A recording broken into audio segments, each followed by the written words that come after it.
Chapter 214, Group Stage Ends. LPL's three powerhouses gather 2 kills, mid lane and jungler, and a small dragon. The gold gap immediately ballooned to 13 or 1400. Even Kaisa and Sona were able to swap to top because of it. For Royal Family, who needed to push towers, that was intolerable. After Kennen swapped lanes, his utility and safety under the turret couldn't match Shen's.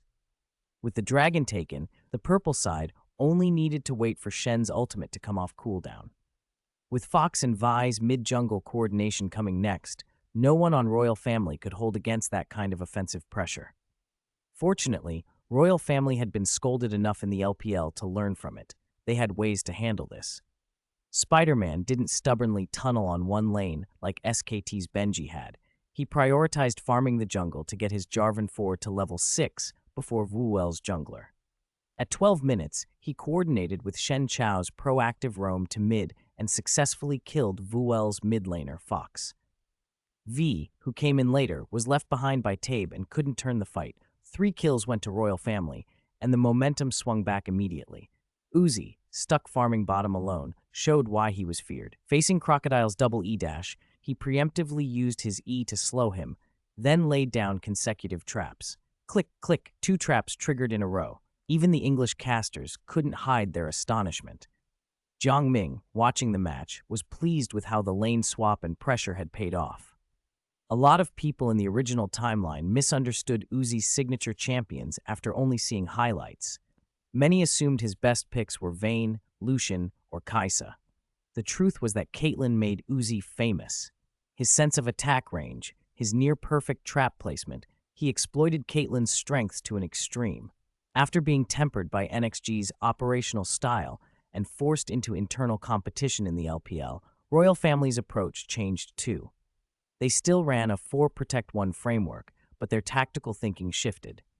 Resources still went to the AD carry, but early and mid-game focus and jungle decisions were no longer blindly bottom-oriented. They adapted to team compositions. Sometimes Royal Family even used the aggro generated by their AD to bait and then counter-engage with top, mid, and jungle collapsing in 5v5 fights.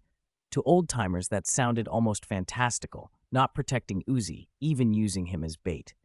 Jiang Ming just smiled. This was Season 3, long before Uzi became a deified figure after Season 4. Back then, he was just a chubby kid with an iron will to win, without the honor, attention, and swagger later bestowed by fans. In the LPL spring split, Royal Family and We had both been hammered by triple lane pressure, top, mid, and jungle, until they were dizzy. The survival environment for ADCs had never been harsher. If protecting the bottom lane at all costs didn't win games anymore, experimentation was inevitable. Interestingly, after studying NXG's replays, Uzi discovered he enjoyed a different kind of carry. When top, mid, and jungle developed well, his experience in team fights got better than constantly babysitting the bottom from the start. He didn't lose out on resources, didn't have to be on edge every second of the fight, and sometimes, when he was singled out, he could outplay the enemy long enough for teammates to arrive and wipe them out. That rush was addicting. JM Master, I get the ADC positioning problem you mentioned, Uzi said later, acknowledging the new ideas. North American players were left scrambling after VUL's 3-pronged onslaught. They just couldn't find a counter to a stabilized Royal Family. In the end, at 28 minutes, Royal Family pushed them onto the high ground. The final score was 19-11. Even in defeat, the North American squad earned sincere applause. Losing as a 3rd seed to Royal Family wasn't shameful, and having beaten FNC earlier still made them heroes to their region. On the live chat, fans were already dissecting what they'd seen. That NA 3rd seed has something. Lane swap against FNC, Fox and Vi targeting ADs in fights, precise leg cutting. I always see NXG's shadow in Vuel's play. They scrimmed with NXG and IG before the group started. No mystery there. 3 LPL teams in the quarters? I've never felt better. What we missed in S2, we'll take back double now. LPL optimism ran deep. Even before a single match settled, people were scripting a 3-powerhouse advance to the quarterfinals. The Group B round-robin continued on the first day. The S3 group stage was packed, 10 teams split into 2 groups, double round-robin BO1, 8 matches per team, 2 matches per group per day, over 4 days, and both groups running simultaneously completed the schedule in a week, intense and relentless. The final match on the 16th in Group A had been an EU brother dueling itself, FNC versus GMB. FNC won, but the players looked unhappy on camera. Beating a regional teammate didn't help their image abroad. In a way, it reinforced the strong at home, weak internationally label. As soon as FNC's match ended, forums exploded. NA versus EU? Can we finish that debate already? This is the LPL section. Go argue over there. Feels good to see IG beat the Koreans. Let them remember last year. That's what a strong coaching staff and support do. PDD, I used to think Fang Kuai Long was faking it. Now I see he's actually bad. Shadow surprised me most this Worlds. His Kha'Zix farms insanely fast. Remember, he used to babysit all 3 lanes without collapsing. Meanwhile, NXG, who'd already qualified directly to the quarterfinals as the first seed, kept working. Players adapted to the patch. Coaches studied data on potential quarterfinal opponents. Group A's almost settled. It's basically IG and SKT putting on a show, the analyst said, pushing up his glasses after reading the Group A heat map. They have plenty of offensive and defensive room. It's virtually impossible for others to steal points. White Crescent shrugged. I just hope we don't draw an internal match in the quarters. For the championship, it doesn't matter who we face, but it's always better to meet the strongest teams later. Finals not semis, semis not quarters. Group B's messy, White Crescent added, turning to Jiang Ming, who leaned back in his chair. Mingay, thoughts? Jiang Ming smiled and shook his head. He had only the original timeline's broad brushstrokes, not any precognitive certainty. Group B was unpredictable. FNC was strong, but their loss to Vuel came from a lane swap and a disastrous jungle start, hardly representative. Royal Family, unchanged in their core, had become even stronger, like a plus version of themselves. Advancing shouldn't be a problem. Vuel or Europe's second seed, GMB, could still explode. The only sure thing was MSK's fate. Jiang Ming remembered their 0-8 group record clearly. Even wildcard teams managed a point. MSK came and went. On the team side, tactics for top Songyuan and the bottom duo didn't need overhaul, just iterative practice to strengthen what they already did well. The implicit turret attack buff from Fist was a boon for both top and bottom. Tower dives were less threatening, increasing the tolerance for tactical error. Pangran, as support, needed to study better uses for the red scrying orb, starting with it at level 1 for early scouting, then building into Sightstone to dominate vision. The apparent 400 gold nerf to a particular item seemed like a nerf to NXG's style at first, but it mainly curtailed the advantaged side. The removal of Oracle's elixir highlighted the importance of raw vision control. The jungler, Xiao Shito, felt the most pressure. A new jungle camp increased overall gold in the jungle, amplifying the jungler's carry potential. With aggressive early-game junglers like Lee Sin and Elise being toned down, farming junglers had a chance to return. The new jungle required junglers to start ganking earlier without neglecting their own development, meticulous route planning to balance tempo control and economy. Shi Zhenyu saw it clearly. We must stop the 4-minute tempo, stop ours and stop theirs, adjust jungle routes, focus on skirmishes and invasions.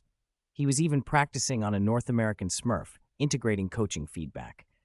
The added Krugs reshaped the traditional red-blue start. Double buff starts no longer guaranteed a smooth clear to level 3. Full clears could leave you behind. The worst approach would be quadrant-by-quadrant clearing, which made you predictable. In short, the patch was a test for junglers. Route planning separated the skilled from the mediocre. Clearing the extra camps allowed faster level 6 spikes, earlier item completions, and more jungle-initiated skirmishes. Xiao Wu, Shi Zhenyu called, breaking Wu Zhiqiang's last hitting practice. What's up? How are you practicing your wave-clear champs, especially champions like Lissandra who can shove and control tempo? With the new jungle, I need you to help mid faster. Wu Zhiqiang grinned. Don't worry, Lissandra's basically my main. Shoves fast and tons of CC. I love her. Good. We'll go hit Mingay's scrims again later. September 25th arrived. The S Global Finals group stage reached its 7th day. Group B's promotions were revealed first. FNC and Royal Family advanced to the quarterfinals. VUL finished third, just 1 point behind, and missed out on tiebreakers against FNC. Royal Family dominated Group B, finishing 7-1. Their sole loss came to GMB. In a 35-minute Baron fight, Nashor's tentacles knocked up and eliminated Uzi's Varus, and GMB turned the game around. Group A's final match was IG versus SKT. IG sat at a perfect 7-0, SKT was 6-1. Both had their quarterfinal spots secured. That meant LPL's three powerhouses had qualified for the quarterfinals together. On paper, IG versus SKT was a meaningless BO1 for seeding. In SKT's home country, though, the pressure and public expectation turned it into a revenge match. SKT still wanted to settle the score with IG. On SKT's stage, Koma paced slowly behind Damu's chair, his pen tapping the edge of his notebook as if to a metronome. "Young, top lane is the key in this game," he said, stopping behind him with his usual steady tone. "You don't need solo kills or to dominate. The priority is to hold against pressure from their bot duo, mid and jungler. If you can survive the first 15 minutes, we've already succeeded." He glanced at the minimap and toward the bot lane. "For Guangjin, we'll funnel early resources into bot. IG's bot lane doesn't have much lane pressure. We'll force trades, take push priority, and work with the jungler to control Dragon. IG's macro isn't worse than ours, so getting an early economic lead is crucial. Don't worry, Sanghyuk will hit level 6 before they're mid," Koma added. The coaching staff had just finished a 5-hour film review the night before. The training team, brought in after the upset in the first round, had forced a reluctant shift in SKT's approach. There was no alternative. The new patch had tightened the jungle economy and reshaped the whole tactical landscape. Fist's changes to Jungle Gold before Worlds had sliced right through SKT's old system. The space for the traditional, bodyguard-style jungler had been compressed until it felt suffocating. That didn't mean Benji was a bad player. Far from it. Benji was world-class. His counter-ganks, protective playstyle, and map awareness were top-tier. He just didn't fit this version. With Jungle Gold increased and teams copying NXG's innovations, many orgs were adding carry options in the jungle, turning junglers from neutral wards and ganks players into resource-plundering carries. Asking Benji, who was used to early lane protection, mid-game buff concessions, and late-game crowd control, to suddenly carry was like telling a virtuoso pianist to switch to drums overnight, and at the root of it all was NXG. The jungle core tactic that let junglers soak up resources and carry games had come out of IG's meta experiments, but the true architect was Jiang Ming. Koma knew that history well. NXG had been testing jungle-first ideas in scrims months ago, sacrificing AD resources to get the jungler to level 6 early. While Benji was methodically clearing, the opposing jungler would already be dominating the jungle. Suddenly, a champion with early pressure would be roaming to every lane. IG's scrim history with NXG had given SKT valuable insight, and the coaching staff had pieced together a lineup to counter this shifting meta. Play for tempo and force an early finish if Benji couldn't carry. On the other side of the arena, IG's players, already assured of a playoff spot, chatted casually in team voice after the quarterfinal draw. The mood was light. "Jieyan, that Chinese place you mentioned, far from the hotel?" PDD asked first. "Not far, just by the west coast." "Trust my ordering," Gaeyan replied with a self-satisfied tone. "Shadow, keep it up today. We're counting on you to carry," Xiao Wu teased, stretching the praise out in an exaggerated sing-song. NXG had taught him that complimenting key players before a match helped morale. Shadow, who had been moving into more of a carry role from the AD position, felt his ears warm at the praise. He was introverted and uncomfortable with pre-game boastfulness, but he nodded. "I'll do my best," he said, short and firm. Head coach Xiaoyan rubbed his temples with an amused, tired smile. This team's laid-back culture had endured from day one. He'd given up trying to change it. Banter before a game was fine, so long as scrim quality remained high. But when his eyes flicked to the mid-lane screen, he saw Zitai sitting rigid-backed, the cursor hovering over the champion list. The rest of the team had been joking about dinner, but Zitai hadn't joined in. The pressure still lingered on him. In their first match against SKT, IG had won, but Zitai had been thoroughly bullied in mid by Sanghyuk's Gragas. Winning the game but losing mid had been written off by most as a matchup problem. For a driven mechanical player like Zitai, it was humiliation. "Want to make them pay?" Xiaoyan asked quietly. "Can I pick an assassin this game?" Zitai replied, eyes bright. "Of course. We planned this match to train mid and jungle, Xiaoyan said. A coach's job is to win, but it's also to manage players, especially when a player's hunger to win can be a force for growth. In a best-of-1 that didn't affect seeding, giving Zitai the chance to fight his demons made sense. Win and he breaks through. Lose and they learn valuable lessons. Ladies and gentlemen, the 2013 League of Legends Global Finals final group stage match is officially starting. Miller's announcer voice carried through the arena. This match doesn't affect standings or qualification. Cheer freely. The lineups were announced. Blue side SKT, top Renekton, jungle Blind Monk, mid Ahri, bot Caitlyn, and Zyra. Purple side IG, top Rumble, jungle Elise, mid Gragas, bot Corki, and Sona. Chat exploded on the domestic TGA stream. Go IG, perfect group stage. Shadow on Elise, what a throwback. Why Sona support? Is their ultimate missing? Oh, it's Xiao Wu on stage, not Xiao Xiao, fine then. Turn on your comms, team. In the broadcast studio's right-hand restroom, analysts and staff under Fist's wing watched the picks with interest. That's an AP-heavy comp, someone said. Rumble top and Gragas mid plus Elise. If Renekton rushes early MR, teamfights will be rough for IG. Maybe they're hiding something, another guessed. If they'd swapped Gragas for a physical assassin, the comp would have more flexibility.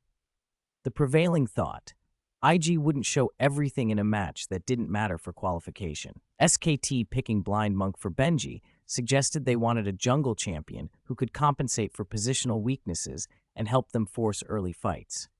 Outside the arena, players from other teams, including those awaiting the quarterfinal draw, kept glancing toward Zhang Ming in the custom suit. He was the player recognized #1 in the scene and the driving force behind NXG. Comparisons were inevitable. Zhang Ming's success and influence felt larger than life to many. Zhang Ming ignored the chatter and focused on the match. Koma's plan had merit: use scrim knowledge and a flexible lineup to blunt the new jungle-dominant meta. If Benji couldn't carry, SKT would control tempo and force the game to end early. LPL teams plan for macro and late game. LCK teams are forced by the patch to find ways to end early, someone muttered nearby. Zhang Ming laughed. At level 1, both teams scouted and invaded. Each side placed wards to track the enemy jungler. IG suffered a small setback. Rumble could be vulnerable early against a Renekton and Blind Monk pairing, and without vision in the top half, it was risky. SKT's bot duo appeared in the top half to help Blind Monk start blue, an obvious lane swap plan. IG's support was experienced enough to read the move. Facing the upper half invasion, they placed wards in front of the bot lane's high ground turret to spot any swaps. Renekton backed up carefully but was still detected. With vision, IG's bot lane and Elise moved to invade SKT's red buff, setting up a jungle trade. In raw lane matchups, SKT had the upper hand. Caitlyn and Zyra would bully Rumble, push towers faster, and allow Blind Monk to escort and keep Pyke's Renekton safe in bot. Once Dragon spawned, the bot duo could swap back. IG managed to avoid a catastrophic level 1 loss, but SKT achieved its early objectives. Thanks to Fist's earlier changes increasing minion spawn tempo, it was already late to reverse the swap when IG saw Renekton. They placed a trinket in their own jungle to scout Blind Monk's movement as minions spilled into lanes. At 252, the first cannon minion wave approached. Blind Monk and Elise, having taken double buffs, converged on Krugs. After finishing a small Krug, both hit level 3 and ready to top dive, classic NXG lane swap dive tempo. Looking at the wave, both junglers have eyes on top, the caster observed. PDD backed to the second tower before the minions arrived. Benji had to use Sonic Wave to chip health and pressure. Corki and Sona were pushing a large wave into the tower. SKT's Damu stayed to contest farm rather than leave the lane, trying to force parity. Pyke's Renekton was taking a risk to close Rumble's development gap. If he survived under tower, the extra farm and XP could let him suppress Rumble later. Go in. Xiao Wu pinged the target as Shadow readied the dive. Sona took tower aggro first and Corki moved in to deal damage. But with increased tower damage, they could only tank 2 hits instead of 3. Elise is diving in to E-close. What about Renekton? He's already level 2 and E's out. Oh, he dodged Elise's cocoon, a caster said. Corki's Q missed. The dive's fallen apart. Maru's tower dive failed. Rumble's backward use of the quickness caught 3 IG players off guard. Not only did he continuously dodge Spider's E and Corky's Q, he also forced Sona, who was tanking the tower, to back off early, denying the level 2 Sona the chance to land her slow. When it was Spider's turn to tank the turret, Rumble used a second E and another the quickness to create distance, took hits from several heroes, and limped back to the second tower with very low health. A huge play. Something's wrong. White Crescent slapped his thigh. Jiangming nodded and said in a low voice, "Yes. The top laners both sides are falling behind." In the early skirmishes, one top laner was forced back to base by Blind Monk's combo and didn't even get experience from a single minion. The other, despite burning an extra the quickness, managed to secure a few minions that had fallen under the tower by repeatedly using his E. In pro play, snowballing often starts with tiny details. The gap that grows between teams is rarely due to a single brilliant gambit. It usually opens because of an operational mistake or an unexpected choice. The foundation for a snowball is laid in those moments. At the 4-minute mark, Rumble came back to lane after recalling, but Benji's Blind Monk did not leave. After clearing a wave mid, he returned to the top side and immediately punished Rumble. Caitlyn and Zyra pushed forward in sync, keeping PDD off the minion wave and determined not to let IG's top laner get experience. 4 minutes in, PDD was still level 1. Watching the game, many longtime IG fans felt their hearts drop. Fortunately, the current Lao Pu was an all-star hardened version of the Xiao Zhu, not the whiny Ironhead kid who used to complain the moment he was targeted. And there was a silver lining. Because SKT had concentrated so much on suppressing PDD in top, their jungler stayed top 2 and didn't follow the duo lane to swap towers like Shadow's Spider did. In tower pushing speed, IG had a slight edge that allowed Corky and Sona to take the first tower bounty, which helped them claw back from the economic disadvantage. In the first few minutes, the top and bot halves of the map were on fire, but mid is unusually quiet. After the first tower fell, the broadcast finally cut to mid. In Season 3, a season dominated by mid lane, this was rare. Bella frowned, scanning the minion score. With both junglers' positions almost revealed and no jungle pressure, Faker's Ahri has pushed her lane dominance to the extreme. Indeed. As a teammate, Xiao Xiao's commentary was naturally biased, but the gap between the two mid laners was obvious. Even a fanboy can't lie with a straight face. In under 5 minutes, Ahri had already taken a dozen more minions than Gragas. Gragas had no consumables left. Ahri still had a health potion. Should I rotate bottom? PDD, crouched in the brush and starving for the next wave, had silently cursed SKT's Caitlyn countless times. He finally kept his cool and asked his in-game leader. "No rotation, Lao Pu. Just stay top and clear the wave," Xiao Wu replied quickly. PDD relaxed. He could handle pressure. During the All-Star training camp, Lao Jiang had drilled him with countless 2v1 and 3v1 scenarios to build his anti-gank instincts. He wasn't the unprepared player he used to be. But Rumble is a champion that can't play entirely passively. Without magic penetration items, he's almost ineffective. Luckily, Xiao Wu, who came from NXG, wasn't reckless. IG couldn't match Caitlyn's tower swap tempo anyway. Corky and Sona are made to dominate lanes. If they kept swapping towers, Caitlyn would just accelerate past her early weakness through tower gold. More importantly, if the swap pulled to the top side, Dragon would be almost handed over. The minion wave state bottom also didn't allow Rumble to take those risks. The long, snake-like wave IG controlled in the river meant that any show of face by the top laner would invite collapse by mid and jungle. And in IG's tactical system, there was no doctrine of sacrificing top to protect the AD carry's growth. Even if PDD himself was willing, Kid would never agree. "Zitai, how's mid?" Xiao Wu called. "Zitai?" A few calls went unanswered, then Xiao Wu raised his voice. "Zitai!" Zitai, lost in the mind games of laning, snapped back. "Huh? What's wrong?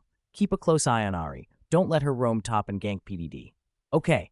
Bottom at least had a defensive tower, but PDD, newly level 2, was exposed on top. Zitai wiped sweat from his brow in mid lane. Faker's Ahri was applying relentless pressure. As a melee Gragas, Zitai couldn't avoid being hit by Q's timed to punish his minion frame animations. Because the two were often at range, Ahri's Orb of Deception frequently reached maximum distance, and the returning true damage portion hit him as well. Fortunately, after his first item upgrade, the small chalice gave him some magic resist and sustain, and as he leveled his Q, his lane pressure would ease.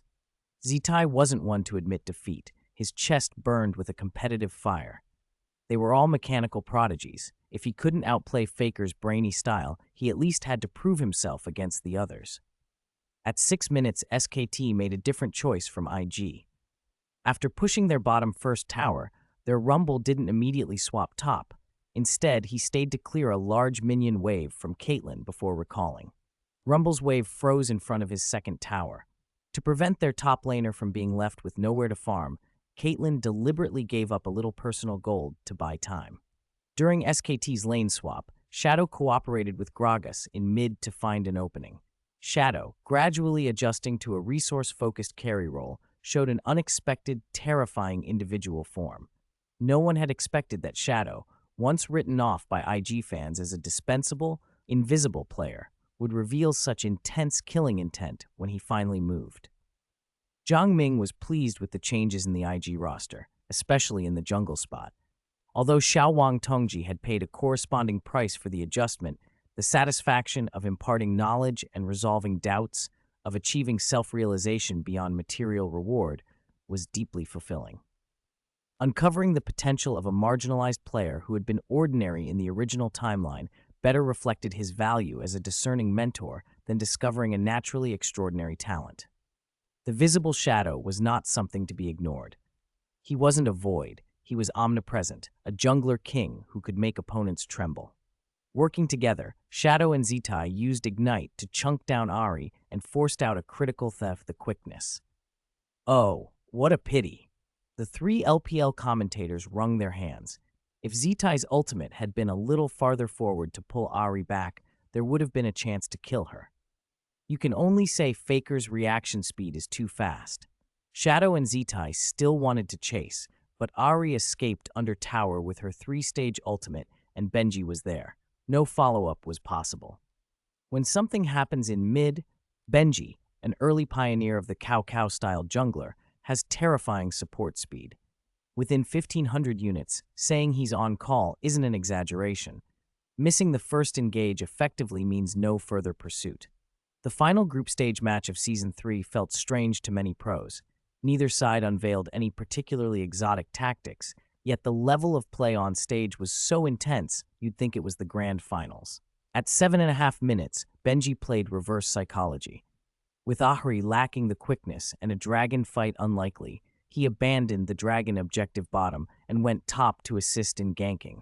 After losing the quickness in the first gank and being bitten again under red buff on the second, PDD had no choice but to unclench his hands from the keyboard. First blood. Dragon. Shadow glanced at top and for the first time actively requested over voice comms. Zitai, push the lane out and come up now. All right, on my way. SKT's jungler appeared in the upper jungle, and their bottom duo, without tower protection, had more freedom to roam for ganks or objectives. At 8 minutes, IG secured the dragon. Shadow also exploited SKT bottom's reflexes. He invaded the red side while visible to their wards, feigning an intent to take red, but instead rotating around to gank. Coordinated, the duo finally killed Fuman duo Zyra. Caitlyn escaped only by burning both barrier and the quickness. Nice! Woohoo! Shadow is awesome. Man, I used to say Fang Kuai Long was trolling, but now I see you're the real deal. If I'd known to give you more resources, the tempo could have been amazing. What does it matter if I endure some early pressure? Nah, I just happened to hit a good patch. Compared with other junglers or his lane teammates, Shadow had a razor-sharp sense for vision. That sharpness came from a painful, special experience early in his career. When his team fell behind, he had to scrape resources out from the cracks while vision targeted him, often surrendering much of what he found to teammates. Surviving in those cracks honed his unique jungle vision instincts. With the patch changes that increased jungle value and reshaped tactics, it was like a long-imprisoned man finally freed. The visible Shadow no longer had to give up his own development. The meta now let him show his full breadth in a much wider strategic playground. Chapter 217, The Ghostly Nine-Tailed Fox. His name is Li Xiangye. Oh my god, Erzi, what are you doing? The instant the kill feed flashed from the top lane, PDD's scream echoed through the top lane comms. SKT's top, mid, and jungler had collapsed onto Rumble under the second turret and secured the dive kill. Zitai stared, incredulous. The Fox had just burned all her mana pushing the wave. I thought she'd definitely back to base to heal. But the screen showed the top lane, the Fox, empty on mana and half health, stepping out from under the turret. Undeniable proof. The Fox landed a charm. I almost got out, but that charm finished me, PDD muttered. Lao Pu, steady, someone said. He sighed. It's fine, guys. I might just have to rely on you to carry this. PDD's voice sounded helpless. 10 minutes into the game, his Rumble still hadn't hit 6, as good as disabled. Even if SKT kept targeting him for extra pressure, each death eroded his value until further investment was pointless. SKT had no reason to gamble on a Magi stack for ransom-style carry. They were already ahead and didn't need to risk it. Faker's Ahri didn't need extreme itemization to influence the game. That early collapse in Rumble's top completely warped both teams' plans. SKT, who had planned to pressure bottom, had to pivot to protect Renekton. IG's jungler Shadow had to abandon mid-jungle synergy and stick with the bot lane for defense.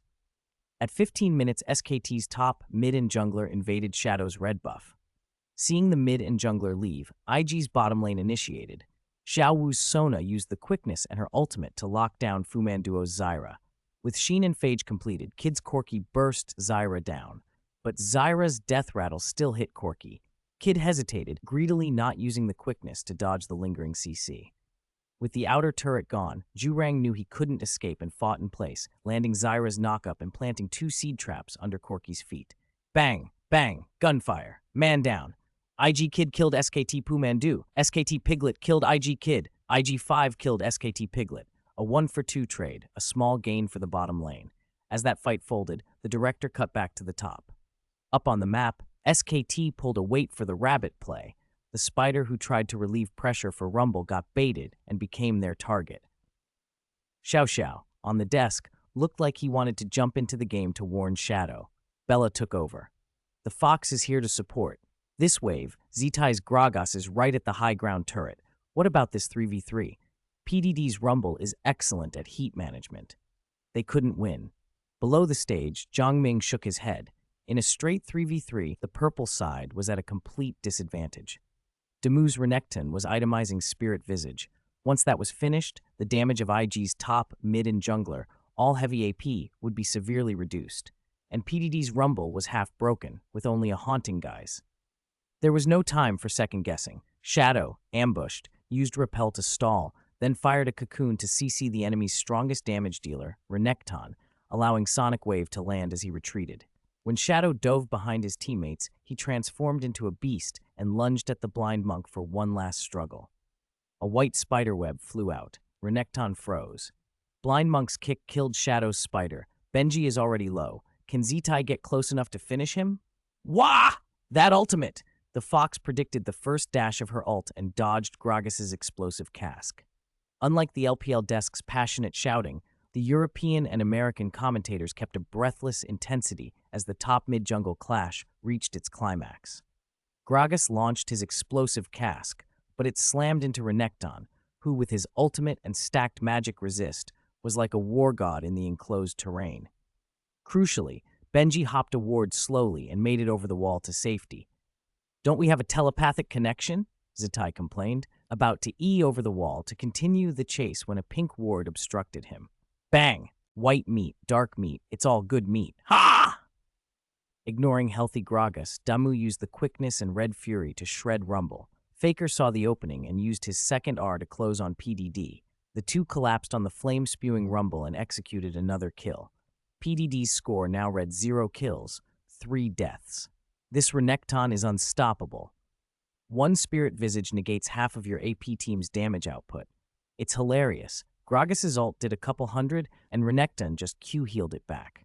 Everyone said 3 APs wouldn't work. What are IG's coaches doing? Is this it? Where are the NXG fans who hype their coaching staff? Don't be silly. This was SKT's targeted lane swap in the early game. The top mid-jungler combo is fine when played normally. The bot lane still has the advantage. The issue is it's IG on the field. You can't seriously expect Kid to carry. OGN's Xiao Lizi is insane. His Ahri ult dodged Gragas' ult without even using the quickness. +1. No wonder the Korean forums are hyping him as someone who can challenge JM. His mid is on another level. The stream chat erupted, but the scoreboard told another story. With the Dragons secured, IG trailed by only about 1,500 gold despite being behind in parts of the map.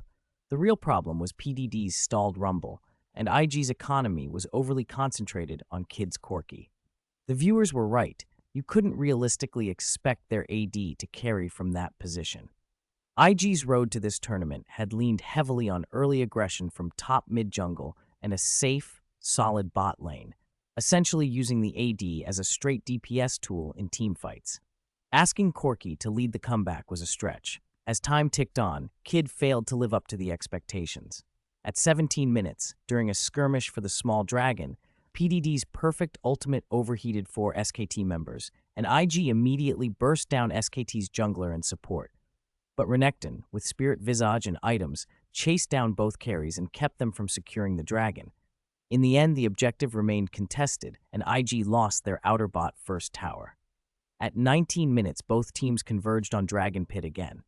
But SKT controlled the top and mid waves, pressuring IG's side to fight on the bottom. Don't rush. Wait for the minions to get under the turret. Fuman Duo clicked on the minimap and reminded his team. With Ahri leading the mid wave, control was shifting, and IG found themselves fully committed to the bot side. Xiao Wu decided fast. Don't trade with them. Take the dragon now. Kids Corki had Trinity Force and Sorcerer's Shoes. His damage output eclipsed an AD with a Bloodthirster and GP10. Even with their top half compromised, Renekton had little armor, and with Sona and Gragas ult combo for protection, IG's bot lane had a decent chance, as long as they avoided the Fox's initiation. All eyes turned to Faker's Ahri. Would he pull off something mechanical to change the game? Retreat, we'll go mid, Faker signaled without hesitation. If it had been him half a year ago, he might have tried to make a flashy play. 3 Ahri dashes and a Deathfire Grasp to dive Corki and turn the fight. But scrims with NXG and clashes with JM had taught him a deeper lesson. Victory wasn't only about mechanics. Meta shifts, champion stats, and positional play could override pure mechanical advantage. When both sides were matched mechanically, macro choices and team coordination decided the game. GM-level mechanics were a baseline. The real win condition was strategy. At 20 minutes, IG's outer towers in mid and top fell. Only bot's outer turret remained. Although kills were even, the gold gap widened to 2,600. Shadow, having no reliable frontline to play off, had been forced into tankier items instead of Lichbane, so Corki would have space to output later. Both sides then settled into long macro rotations and lane swaps. IG tried to help PDD catch up in farm, so he'd at least have a Zhonya later. SKT waited for their Caitlyn to scale. At 24 minutes, Caitlyn had a 2-half score, but only 2 items. Without a true right-side tank, she didn't have to choose between Last Whisper and Infinity Edge yet. 30 seconds later, IG abandoned contesting the third dragon and instead pushed mid-outer turret. There was little choice. Faker's Ahri scaling was overwhelming. In a jungle skirmish, Ahri's Deathfire Grasp combo nearly one-shot Shadow. Shadow had indeed built mostly pure tank items this game, apart from Sorcerer's Shoes. At 27 minutes, both teams reached a tipping point. IG had grouped mid to siege the first turret, SKT counter-engaged. Facing Ahri's sudden assault, PDD and Zitai read the game perfectly. Rumble's ultimate poured down at an angle, while Gragas flanked and landed Explosive Cask onto 4 SKT members in the backline. They split the field and lured SKT into their layered ultimates. Oh, IG's top and mid had a perfect initiation. Rumble hit 4. Now all Corki needs to do is, Corki! Ah! Gian, where's the quickness? In a frantic call, Xiao even shouted Kid's real name. Instead of dealing damage with his team, Corki panicked and used Valkyrie into Ahri's charm. And then, nothing. Deathfire grasped Ignite. Corki evaporated in a single combo. IG had initiated the fight but lost their primary carry. The initiation failed. It turned into a team wipe for SKT. At the IG desks, Kid's pupils glazed. He was dazed. The calls in his headset were muffled like through water-soaked cotton. Whether from nerves or fear of the Fox, the moment he saw Ahri's ult dive, he froze. Forgot that Sona still had her ultimate to peel. He tried to create distance with W, but ran straight into the charm that was meant for Rumble. He died instantly. The game spiraled. A team wipe, and Baron later, Caitlyn finished her core, and IG's lack of a frontline became fatal. One headshot from Caitlyn cut Sona to half health. Renekton with 3 items activated his R and charged the high ground. Beside him came the ghostly nine-tailed fox, and Benji played bodyguard. SKT collapsed on Corki again. From the start, Faker never even glanced at Zetai's Gragas. SKT's coordinated focus killed Kid. Gragas' combo was fine, but without Rumble and Corki to supply damage, Zetai couldn't carry alone. 20-some seconds later, IG's Nexus exploded. The S3 Global Finals group stage match ended.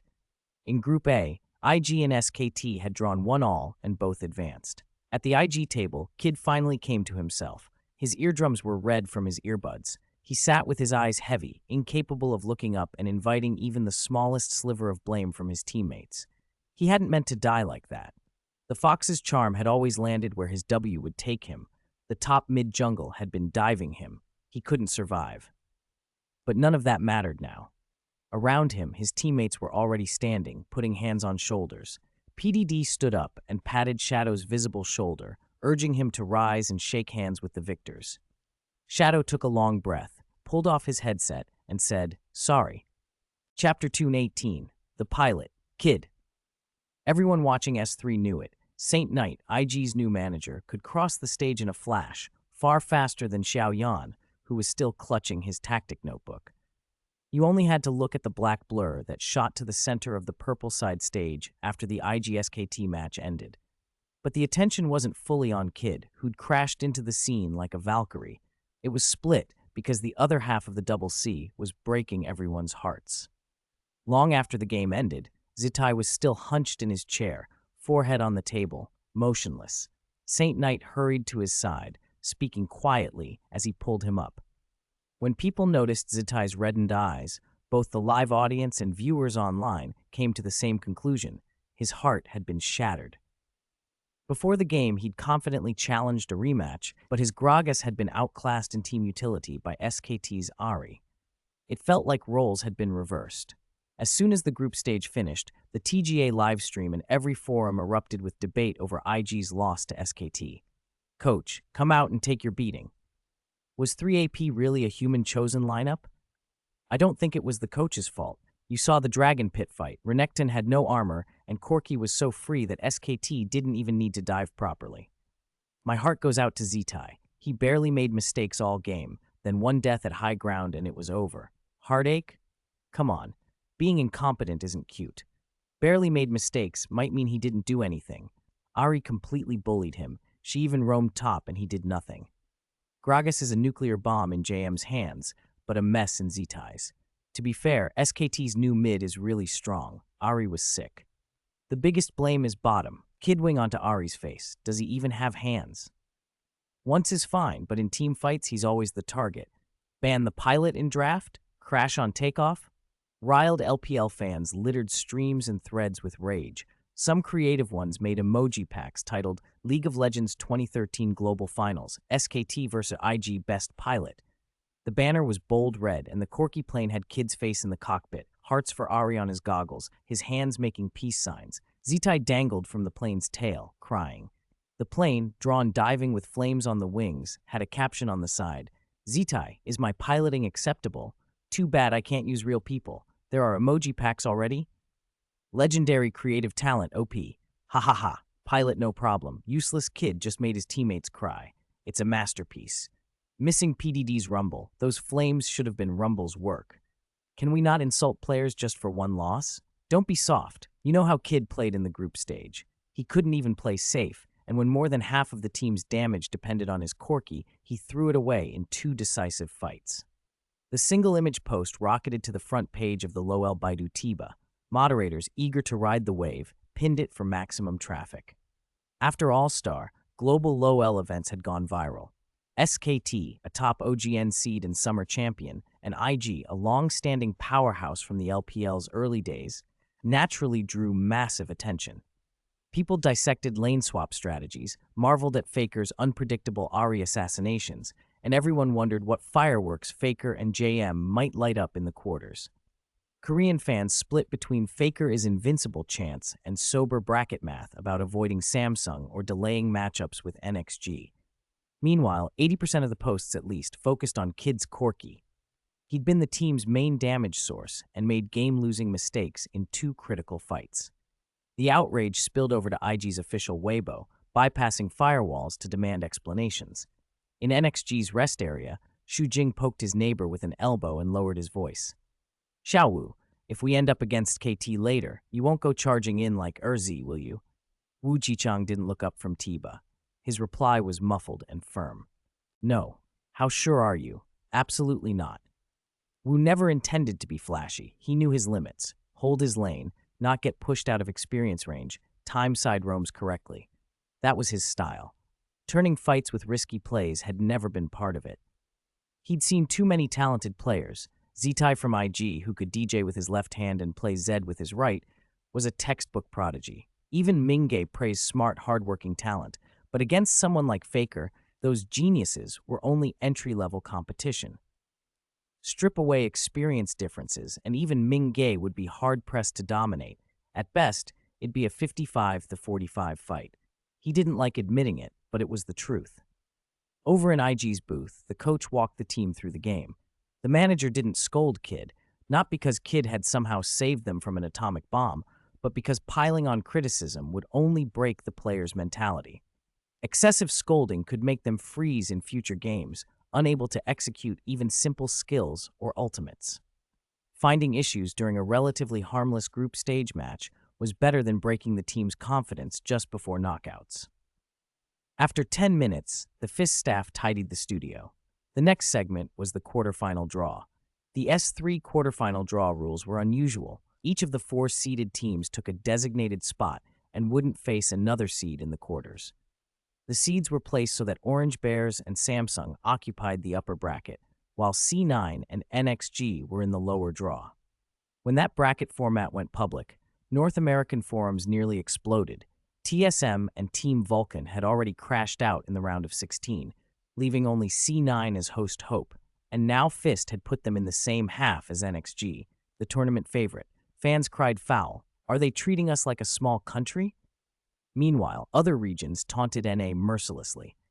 The seeds were set, and now the 4 teams that had advanced from groups, Royal, IG, SKT, and FNC, would be drawn to face those seeds. There was no regional avoidance rule, so intra-region matchups were possible. That made European and American fans feel better at least. Fewer internal clashes for them meant more drama. Let's welcome our first seed representatives. Hosts Jocks announced. They are the Gamma Bears from Southeast Asia, Samsung from OGN, NXG from the LPL, and C9 from the LCS NA. NXG chose their jungler, Xiao Shito, to represent them for luck. After team ceremonies, his luck was the best among them. On stage, Gamma Bear's top laner Stake stepped out first, followed by Samsung's support Mata, NXG's jungler Xiao Shito, and C9's mid laner Hai. The crowd cheered. Now the group qualifiers came forward. Fist had arranged for TSM's mid, Gorilla Captain, to draw the lots. Dressed in a suit and tie, he looked every bit the wolf in sheep's clothing, and people on stage tried not to laugh. JM in a suit looked successful too, but his presence was less goofy than Gorilla Captain's confident, calculating vibe. Still, as a seasoned pro and runner-up in S2, Gorilla Captain was a perfectly acceptable choice to pull the balls. Lights dimmed. A spotlight lit the clear bowl in the center, with 4 identical balls inside. The crowd quieted. Gorilla Captain plunged his thick hand in and pulled out the first ball. SKT! Gasps and surprised exclamations rippled through the arena. SKT, dominant in groups, had been drawn first. The Orange Bears, who'd bragged about avoiding NXG, suddenly looked nervous. They'd just been matched with SKT, easily one of the toughest opponents. Korean fans groaned. SKT landing in the upper bracket destroyed hopes of a perfectly favorable path. Gorilla Captain reached for the next ball. Royal Club, Royal. Jiangming stared at Royal's icon on the big screen, feeling that some cosmic joke had placed him in the same half as Samsung and SKT. The 1-in-4 randomness had somehow grouped all these powerhouses together. PDD backstage let out a dramatic wail. If we end up in Laojiang's half, how are we supposed to play? Should we order food? Kid ventured. Not yet, the coach said, half prayer, half joke. Just pray we don't meet them in the quarters. C9, give us C9. The third ball came out. IG. The crowd popped.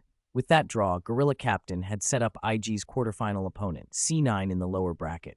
The 5 FNC players on stage looked pale. Gorilla Captain smirked at them, pleased with himself. Ha ha! EU dogs who mocked my TSM, you're getting what's coming. One ball remained. Playing up the suspense, Gorilla Captain performed the final ritual with mock solemnity, then drew the last matchup. My turn. Draw, he announced. The final quarterfinal pairing read NXG versus FNC. Chapter 219, This War Will Be My Masterpiece. The quarterfinal bracket was finally revealed. Upper bracket, Orange Bears versus SKT, Samsung vs Royal Never Give Up. Lower bracket, C9 vs IG. LPL audiences were broadly satisfied. Avoiding intra-region clashes in the quarterfinals had been the best possible outcome, with a likely LPL internal semifinal, keeping teams apart at this stage made sense. More important, the matchups the 3 LPL teams drew were all within reasonable expectations. NXG versus FNC stirred almost no suspense. European forums were already full of jokes. Even FNC fans laughed that the odds of beating NXG were comparable to China's national soccer team qualifying for the World Cup. IG drawing C9 was also a good outcome. North America's regular season form suggested their playstyle wouldn't threaten IG much. As for Royal Never Give Up facing Samsung, experienced OGN viewers pointed out that while Samsung had topped its region, its summer split dominance was questionable. It wasn't as strong as SKT and had even been stamped down by NJ, who'd missed the World Championship. If luck had tilted a little, NJ might have been sitting in Samsung's slot now. As everyone parsed the bracket, LPL fans' breathing got heavier with anticipation. 3 LPL teams in the semifinals no longer seemed like a dream. While forum debates raged, the quarterfinals draw ceremony wrapped up in the North America Fist studio. Teams knocked out in groups had already begun boarding planes home. The 8 quarterfinalists dove into preparation. There was a rest day on the 21st, half a day for everyone to reset after 4 intense days of group stage play. That reset mattered. The quarterfinals would start only 24 hours later. The first match would be NXG against FNC. When the schedule dropped, NXG supporters celebrated. EU players were less amused. A wave of complaints flooded social media. FNC got only a day to adjust after the groups, and then they had to face NXG, the season's strongest team, the very next day. It felt like being thrown into a boss fight after only learning basic combos in the starter zone. This is a basic attack. This is a block. Okay, now go kill the world boss. On the 21st, Jiang Ming gave his squad a half-day off. It wasn't about looking cool or partying by the seaside. It was strategic. Since the start of Worlds, the players had been under high-intensity training. Letting them step away briefly helped prevent neural burnout and kept them sharp. NXG's preparation advantage wasn't just theory, it was scrims. While other quarterfinalists could only play safe, limited scrims, NXG's internal conflicts were brutal. Their first and second teams scrimmaged each other at full throttle, BO3s, BO5s, real combat conditions. At first, the first team won on experience, but as the second team grew with the patch, their synergy and strategies tightened. Soon, the second team could outplay the first on mechanics, creating real replacement pressure. That possibility of being supplanted hung over NXG like the sword of Damocles. For the 5 starters, Worlds might be their only window. Complacency wasn't an option. On the morning of the 22nd, White Crescent led the team to the venue early, as arranged by Fist officials, for equipment checks and acclimation. The renovated studio shed the raw makeshift feel of the group stage. Event art decorated the walls, and opaque anti-peeking screens had been added to both sides of the match rooms. TSM's strong suggestion, if you believe the rumor. Everyone who remembered Season 2 tacitly understood what those barriers were for. The LPL commentary team had flown in overnight from China. Bella and Xiao Xiao, who had signed with Jingji Culture, went straight to the West Coast Hotel where NXG and IG were staying. Miller, not yet with the company, could only check in with Fist staff and take a nearby hotel for the night. Miss had been originally reserved a desk spot, but after talking it over with Jiang Ming, she voluntarily ceded the slot to Xiao Xiao. It wasn't stepping back. Miss chose to focus on streaming and video work during the peak traffic of Worlds to build her personal brand, while Bella concentrated on event commentary and professional discourse. Jiangming's strategy was to differentiate their roles early to maximize exposure. By 4 p.m. local time, the viewing hall next to the FIS studio was packed. On paper, the match looked one-sided, but the charm of esports is the what if. Could FNC somehow conjure a miracle? EU fans clung to that hope like a small flame in an alley, weak but stubborn. Other spectators wanted to see how NXG would finish the game. Would it be a clean 3-0 blitz, or would they reveal new strategies under absolute domination? That almost inspection mindset was a luxury afforded to fans of top-tier teams. The chat scrolled with predictions and banter. I wonder if JM will play today. The official Weibo posted their training video. Ming Ge was training with them, so he should be playing. Is that really necessary? You're dropping a nuke on me in the quarterfinals. Have some mercy and at least make it 3-1, okay? My heart aches for the EU and NA bros. S3 might be their most despairing year. The comments crackled like kindling as a deep male voice boomed through the venue. Ladies and gentlemen, the host leapt onto the stage with a microphone. Literally leapt, his black leather shoes nearly brushing the platform's edge. The sudden motion sent a few players chuckling about whether those pants were specially made for sprinters. Welcome to the live broadcast of the League of Legends 2013 Global Finals quarterfinals, he said. There was no pomp beyond that. Fist had kept the opening short and sent the players onto the stage. First, let's welcome the advancing team from Group B, the #1 seed from LCS EU, Fnatic. The host's smile widened as he announced FNC's name. His enthusiasm for North America was obvious. Delor, the bald head coach, and FNC's players climbed the stage. Top laner Soace, jungler Cyanidify, mid laner Xpeak, AD Pusu, support Yellowstar. They waved, then filed back to their match room on the left. The scattered cheers didn't surprise them. On North America's turf, it was already a win if people didn't boo. Before NXG's intro finished, the crowd erupted. NXG, NXG, NXG. The chanting prompted the host's voice to rise. Now, please welcome with applause the #1 seed from LPL, Nexus Vanguard. NXG's blue and white logo flashed on the big screen. Top laner Norsha, jungler Stone, mid laner Ihan, AD support door, coach BSYY, substitute and head coach JM. Jiang Ming stood at the front with white crescent beside him. The 5 players took their places in order. Chat poked fun at the sight. In the quarterfinals, NXG has 7 players against FNC's 6. Do we even need to guess who wins? Correction, make that 8 against 6. Some coach doubles as a mid laner, right? Then by that logic, it should be 9. JM's the boss. The boss throws a fist. Stop the nesting dolls. Jiang Ming smiled and scanned the audience. Chinese fans were everywhere. Even in LA, they outnumbered locals in spots. The cheers for NXG nearly drowned out the rest. With introductions finished, the teams sat and the match moved quickly into the band pick phase. Backstage in the studio, the 3 LPL commentators prepared. Bella and Xiao Xiao were lively. Miller, who'd slept poorly in a cheap hotel and been assaulted by American instant coffee and dark chocolate, looked exhausted but professional. He opened the broadcast. Welcome, viewers, to the live broadcast of the 2013 League of Legends Global Finals quarterfinals. NXG versus FNC, BO5, Game 1. FNC on blue, NXG on purple. The bans are coming in quick. FNC has banned Orianna, Renekton, and Lee Sin. NXG's 3 bans were standard meta targets, Shen, Zed, and Thresh. The commentators joked, half serious, that fans had dubbed them kidney stones, 3 champions that had been everywhere that summer. It's the first game of a BO5, one analyst said. Bans say something, but they don't tell the whole story. In the FNC booth, Dylor, one of Season 1's champions, shook his head but stuck to his plan. He chose first pick Sona. On blue side, taking a safe, flexible pick could avoid giving JM a precise target. NXG's reply surprised everyone. Jiang Ming ignored convention and locked in 2 carries on purple, Caitlyn and Ahri. That's unusual, one English commentator said, voices full of question marks and not of certainty. They wouldn't dare argue game sense with the season's #1 player, so they could only voice doubt. Daylor blinked.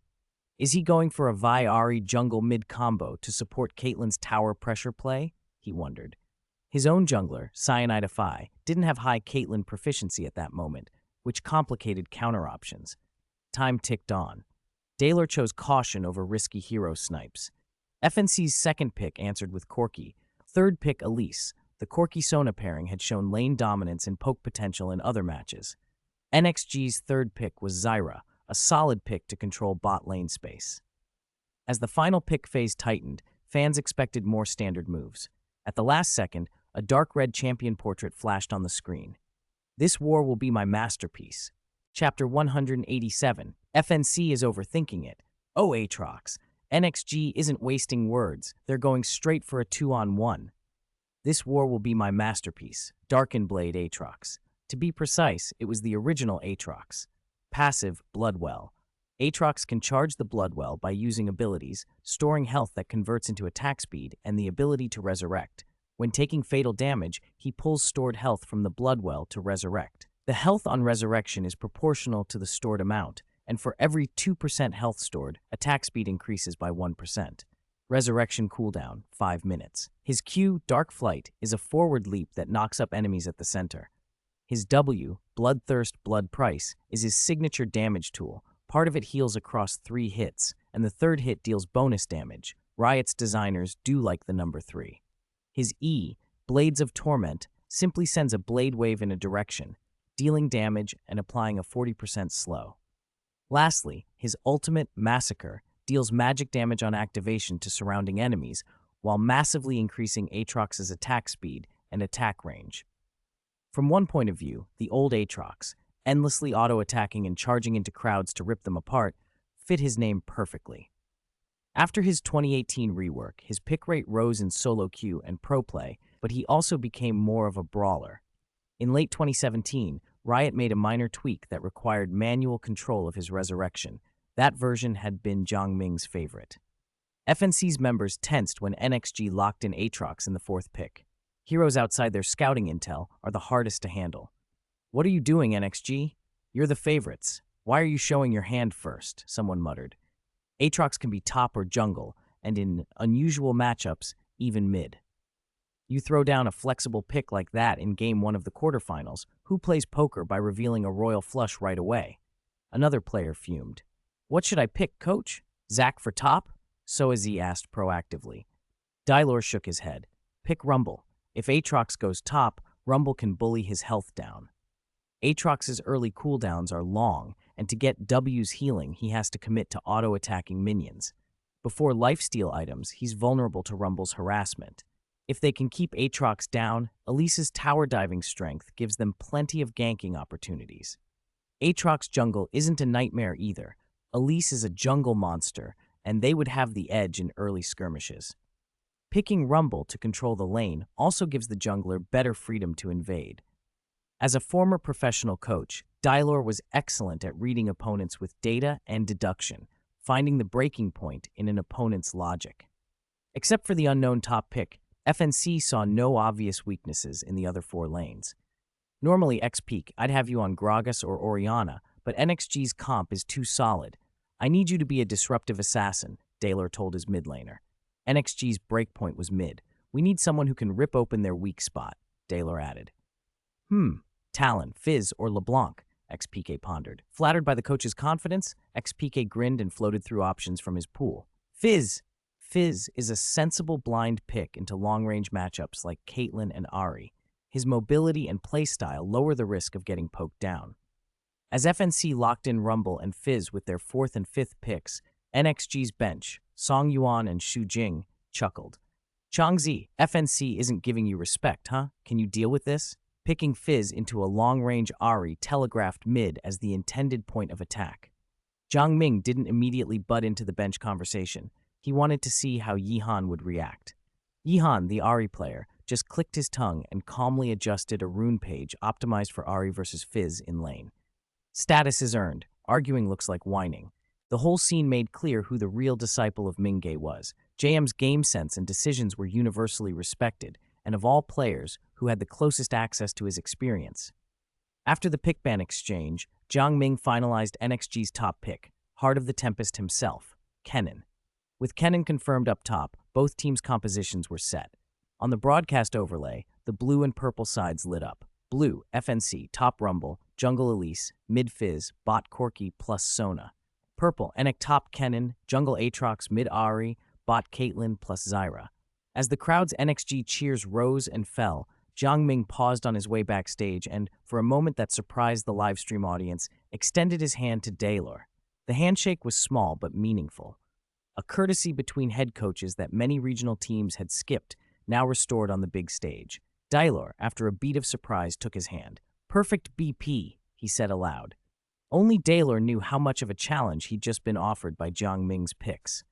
Caitlyn and Ari, both long-range, are hard to contest directly. Daylor had prepared to pick support first, but the opponent's draft countered that plan. Jiang Ming smiled back at Daylor's praise. "There's no such thing as a perfect BP," he said, "but I'm satisfied with today's choices." "Me too," Daylor replied. Chat exploded with fan comments. JM's handshake opens a new chapter in LOL Esports history. One small step for him, one giant leap for pro etiquette. He didn't just fill a procedural gap, he defined a new standard. The camera cut to Summoner's Rift. NXG's 5 players started in slightly different positions. Pangran, playing Zyra, followed Ari to the upper jungle and planted the first ward in the brush by their red buff wall. Caitlyn, Kennen, and Aatrox moved toward the river on the bottom half. FNC's Fizz slid along the wall from the bot tribrush and put down a ward in the bottom half of mid. Xu Jing noted the pattern. "Tsk, their analyst heat map is solid. They like to have mid ward the bottom half," he said. "It's normal. If Fizz takes E at level 2 and doesn't use it right away, the jungler usually won't bother him early," another analyst explained. "Better to invest a ward in the bottom half. Sona can keep one in the lane brush and get better control." After a quick loop through the upper jungle, Pangran and Ari rotated to bot. "Rumble and Elise are both top. Let's go," they called. When the wards revealed Elise and Rumble up top, NXG reacted immediately. They left Ari to poke mid against Corki, while the other 4 rushed into FNC's red side jungle.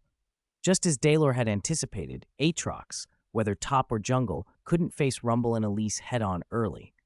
Controlling Elise's jungle pathing in the first levels would relieve pressure on Aatrox. NXG invades the red. FNC noticed. Corki and Sona are heading straight up. "Is this a lane swap?" the caster asked. Miller was puzzled. "They picked Rumble. Why swap lanes?"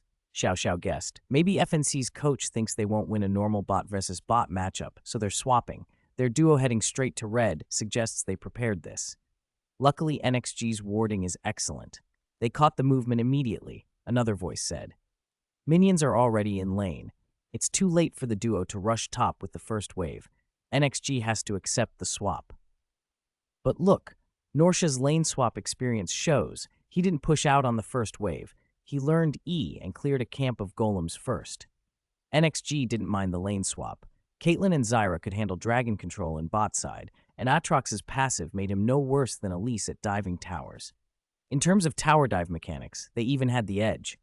At 250, Pangran and Xu Jing gently pushed the first minion wave. When Aatrox arrived, the 2 level 2s shoved the second wave under FNC's tower. 3 level 2 champions against a level 1 Rumble, the result was obvious. Zyra tanked the tower, dropped her QE combo, and backed off. The tower then targeted Aatrox. Soaz played well and dodged Aatrox's dark flight, but Zyra's E had been pre-aimed and snared him beneath the turret. Caitlyn followed up with a trap. Aatrox took tower hits until his passive triggered, and a Caitlyn headshot finished the flaming Rumble, sending him flying. "Heh, I told you those FNC guys were thinking too much," PDD snorted off-screen as he watched the quarterfinals, laughing like a pig. Chapter 188. I just love how foreigners look when they haven't seen the world. PDD's assessment wasn't far off.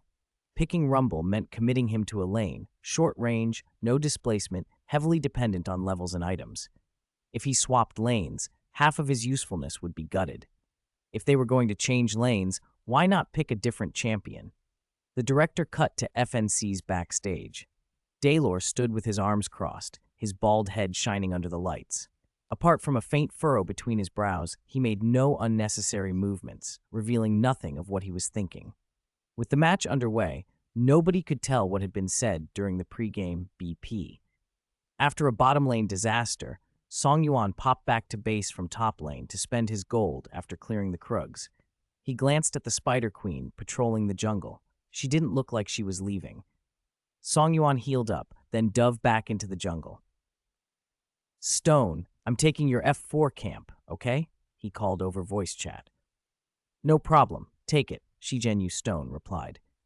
Controlling Aatrox, he was already sweeping the lower jungle. If top jungle camps went unclaimed, the Spider Queen would get them sooner or later. Better his teammates benefit than the enemy. After the lane swap failed to catch Kennen, FNC chose to push the top lane turret fast. They handed the mid-wave over to the Spider Queen, and Corki and Sona turned into turret-crushing machines, focusing all their damage on structures. "We're seeing different follow-up plans from both sides," the commentators said. After NXG killed Rumble in bottom, low-health Zyra recalled to top up, while Aatrox cleared the lower camps. FNC is trying to protect their Spider Queen's development. Their AD even gave up the minion wave on purpose. "Looks like the Spider Queen isn't leaving, huh? My Kennen will skip the lane," one NXG player joked. "I'm at the F4 position. After 2 camps, I should hit level 2. Norsha's on the move, straight to mid to mess with Fizz." "Hey, X-Peaky's calling the cops. Top and mid ganking me?" Xiao Xiao teased. But NXG's focus on mid was temporary. Both mid laners were assassins chasing level 6. Whoever hit 6 first could swing the game. Kennen tossed a shuriken, chunked Fizz for nearly a bar of health, pushed him away and forced him to miss 2 minions, then returned to top lane. "They're starting to push the second turret," someone pinged. "I'll be there. You take the wave. See if they dare to dive," Stone said. A level 2 Kennen and a level 3 Aatrox could threaten a dive and pick up a few hundred gold, but FNC wasn't stupid. They had only seen Kennen and didn't have full vision, no reason to gamble on dives. They chose to recall. Pang Ran pinged for a retreat after glancing at the bottom outer turret's health. "Recall, clear this wave, get items," he ordered.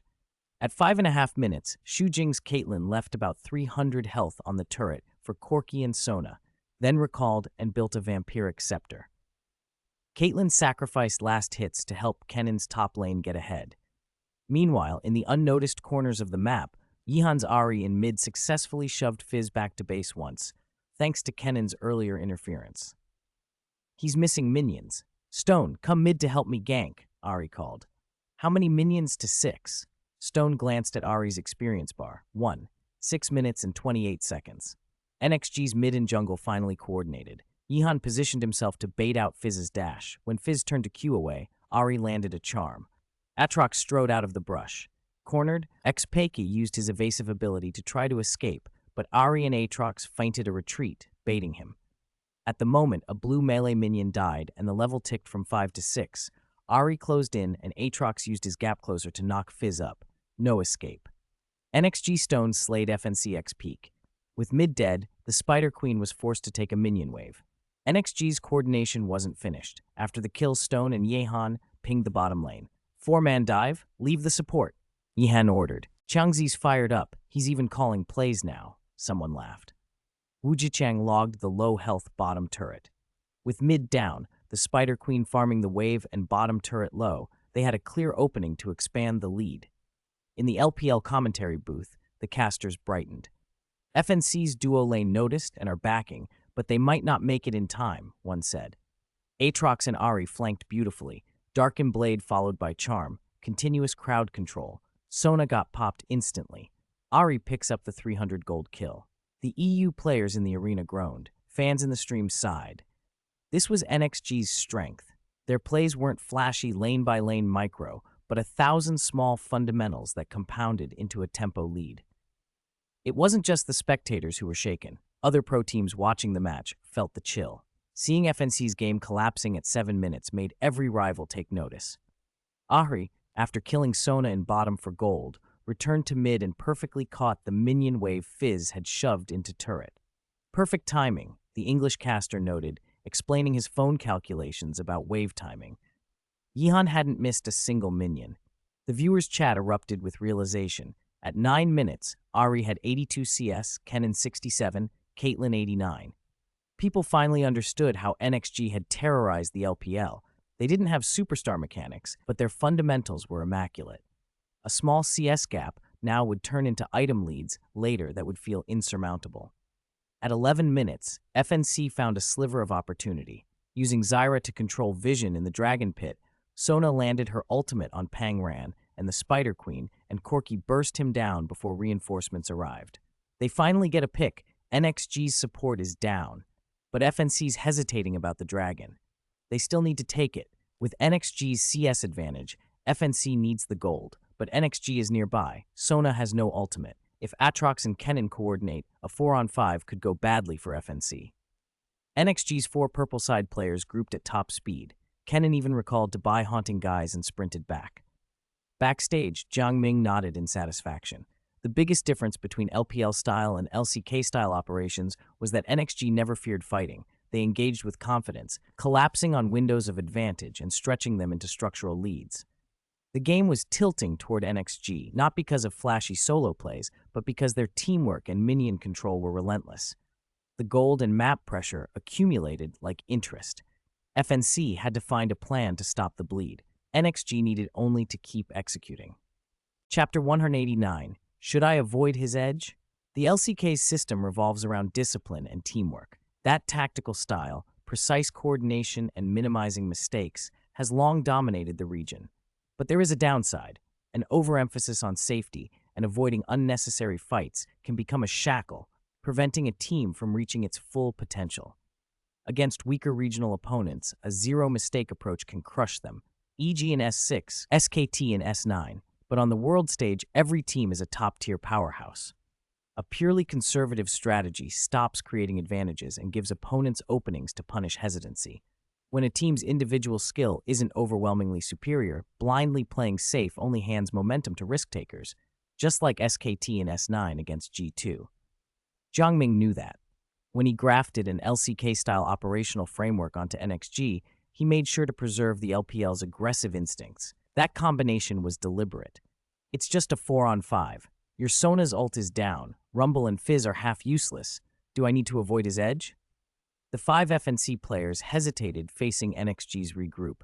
Panic flashed across their faces. Yellowstar's voice trembled. World Championship, a 4-on-5? Are you serious? There was one thing Jiang Ming might have overlooked subconsciously. For him, these 5 unassuming NXG players had gotten where they were through sweat, training, and his world-class tactics. But to teams from other regions, NXG was the final boss, the benchmark. Beating NXG felt almost like winning the whole tournament. I'll go in first. Shi Zhenyu roared and charged, sword flashing. Aatrox's passive was ready. He could dive forward and give his life. If the enemy focused him, Kennen could follow up with a perfect ultimate. Look at me! Look at me, he shouted, giving his teammates barely any time to react in voice. The moment he saw Spider Queen and Corki inch toward the dragon and split their formation, Aatrox's crimson blade cleaved into the enemy group. Trust needed no words. He trusted the unspoken understanding with his teammates. From the livestream, Wawa called the action. Both sides are pulling around the small dragon. FNC can't wait any longer. Early death timers are short, and Zyra is already moving in. Oh, Aatrox went straight in. Stone sacrificed his passive. Corki's positioning is good. Aatrox's Q only knocks up Spider Queen, but Rumble's ultimate was poorly placed. FNC focused Aatrox and his passive Revive triggered instantly. Kennen, where's Kennen? The dragon pit dissolved into chaos. Even the casters couldn't immediately locate Song Yuan's Kennen on their minimap. Balance, in all things, one of them exclaimed. At the player desk, Song Yuan stared at the downed Aatrox beginning to revive. Not yet. Not yet. He had to wait for the right moment for FNC's focus to fracture. As Aatrox's wings spread and he roared back to life with low health, Song Yuan's eyes sharpened. Now. Discharge. White electricity crackled. A golden flash ripped across Summoner's Rift. Yee-yah! An enormous electric net surged through the river, slicing Maelstrom. It trapped all 5 FNC members. Thunder rolled across the screen, and health bars plunged like an avalanche. The early sacrifices, Caitlyn's lane decisions and resource concessions paid off. Wah! Sky Thunder! Sky Thunder! The casters shouted. Kennen's ultimate had caught them all. The 5 heroes crumpled beneath the lightning. Bella, watching the stream, could barely contain her excitement, but everyone in the arena had their eyes glued to the screen. The top laner and jungler had initiated with their bodies and couldn't survive, but they'd traded lives to leave most of FNC dangerously low. Yihan's calm showed in these seconds. He didn't hopelessly chase low-health targets. He threw Charm to catch the entering Fizz, killed him with a Caitlyn trap, then pressed the first cast of Spirit Rush. NXG, Yihan killed FNC's Peak. Killed FNC Yellow Star. FNC's mid and support went down instantly. With low health opponents scattering, Yihan and Shujing moved in perfect sync. Ahri's Flash R chased Rumble over the wall, while Caitlyn, with a revived Zera at her side, intercepted Spider Queen in their jungle. NXG Yihan killed FNC Soaze. Killed FNC Pusu. Only Corki escaped. 2 for 4, and with Zera revived, NXG's carries secured the small dragon. On the TGA livestream, NXG fans erupted. So cool. Holy cow, a 4-on-5 happened. 2 for 4 plus a dragon. Huge profit. Look how Corki barely got out. You forgot to add Doghead in the chat. It's not that LPL teams are weak, NXG is just unreal. With the dragon, NXG's gold lead ballooned to 5,000. In mid, Fizz with a Sheen and Blasting Wand trailed Ahri, who already had Deathfire Grasp and Sorcerer's Shoes. At 16 minutes, both teams entered the lane swap and macro phase. Aatrox and Ahri caught and killed Rumble under his tower. FNC tried to punish the duo lane, but against 4 people, Zyra's Grasping Roots and Stranglethorns rooted Corki. Sona's The Quickness blocked the final headshot, but Spider Queen and Fizz's damage took Sona out. Shujing's kiting and sustained auto attacks kept Corki pressured and cleared the minion wave, so FNC couldn't close the gap. 2 for 2 traded, but NXG also took a top outer tower. At 19 minutes, the third small dragon respawned, and Baron's timer began to tick. Wake up! Don't fall into their rhythm! Coach Daylor's face twisted as he watched. His jungler was taking a low-health bottom tower, while NXG members were already recalling and buying completed items. Before the game, he'd prepared plans to disrupt NXG's lane swap rhythm, even using Rumble as bait. Why had Fizz collapsed mid? Fizz had 125 CS at 20 minutes against Ahri's 197, almost 2,000 gold just from CS. If Aatrox had a little less honor, he'd already be building a legion. He already had. With a team-wide magic resist aura, Daylor didn't know how to dive NXG's Caitlyn and Ahri with Rumble and Fizz's current damage.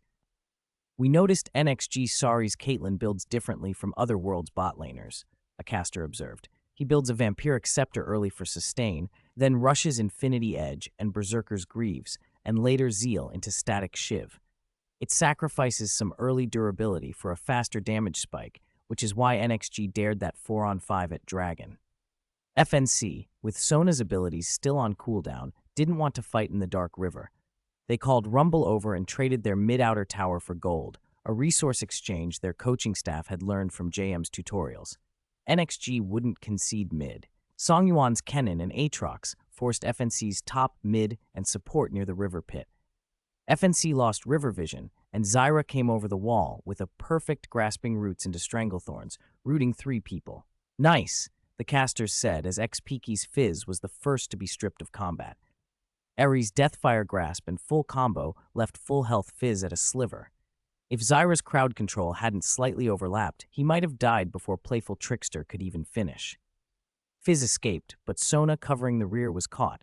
Rumble cast his ultimate at his own feet on the narrow terrain and threatened to turn the fight around. "Where are the people? Where did you go?" Sona cried out, separated from teammates. Equalizer plus Flamespitter did trigger Aatrox's passive, but no one could finish the job. Puzu used Rocket Jump to try and save the situation, but then a roar and crackling electricity hit him. NXG first dealt with Rumble. Fizz lost combat. Kennen re-enters the fight, pressuring the duo and jungler. FNC collapses again, the commentator shouted. Songyuan was surgical. After his ultimate ended, he timed 2 stacks of his Q and W passive. As Corki broke free from the initial stun, he landed a second one. Caitlyn's headshot finished Corki instantly. NXG Norsha killed FNC Pusu. The top laner finally got his first kill. Although he died diving without Jonya's, he dealt enough damage. The low-health Fizz turned and stabbed Kennen to death for a kill, but once his Playful Trickster ended, Ahri caught him, and he fell. FNC was left with only Sona and Spider Queen. Minion Vision spotted Sona and Caitlyn's scoped shot drove through her chest. Sona fell between her high ground and the inner tower. The arena exploded in cheers. Countless North American viewers felt like they were part of NXG's fan club. "FNC, what's going on? You're losing every fight." Why draft Fizz as a 5th pick? Lao Song's Kennen should be banned in future. Early, he was losing lane, but his items are perfect and he hits 3 or more in every fight. You guys don't get it. Every NXG member plays so well. If you want to beat NXG, you have to beat all 5 of them. With the team fight and Small Dragon, NXG's lead pushed past 10,000. Even with 2 deaths, Kennen's constant assists and Team Gold turned into a full item lead over Rumble. Game 1 looked decided. By 24 minutes, NXG set up vision around Baron.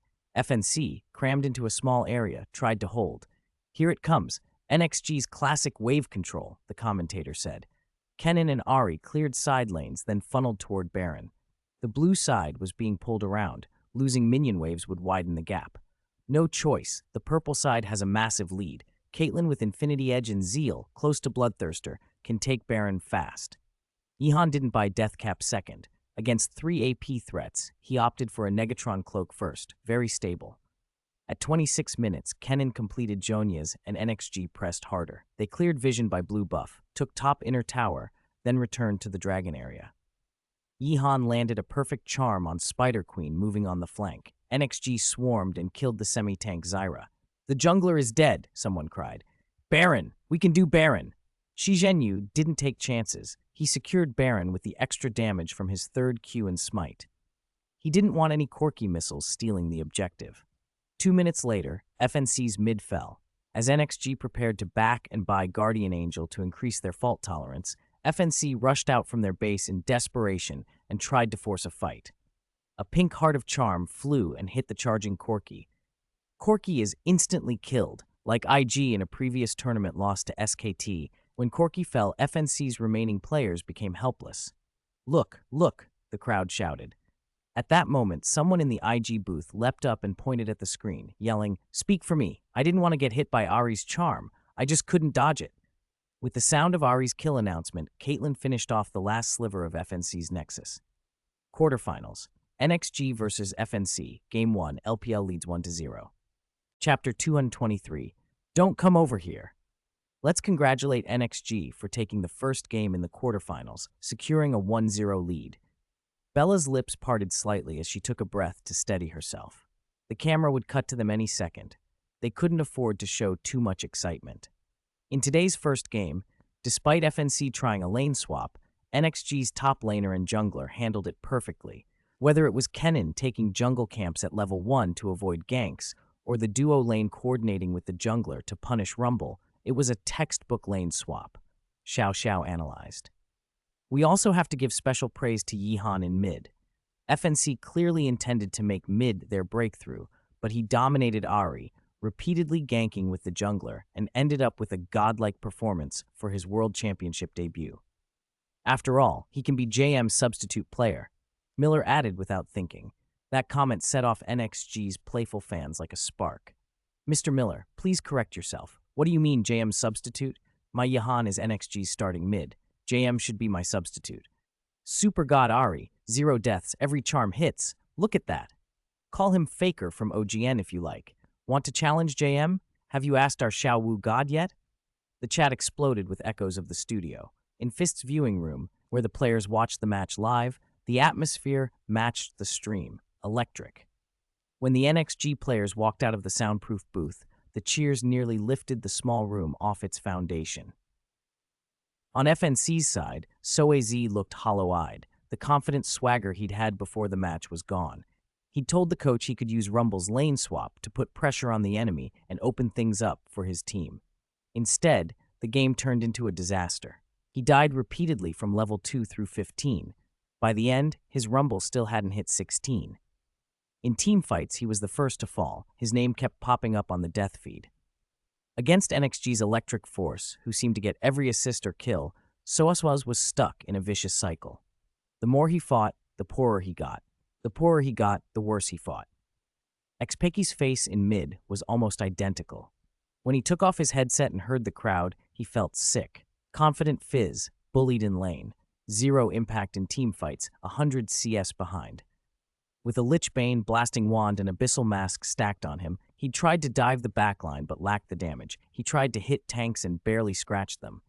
He ended up as the enemy's experience baby, present but meaningless.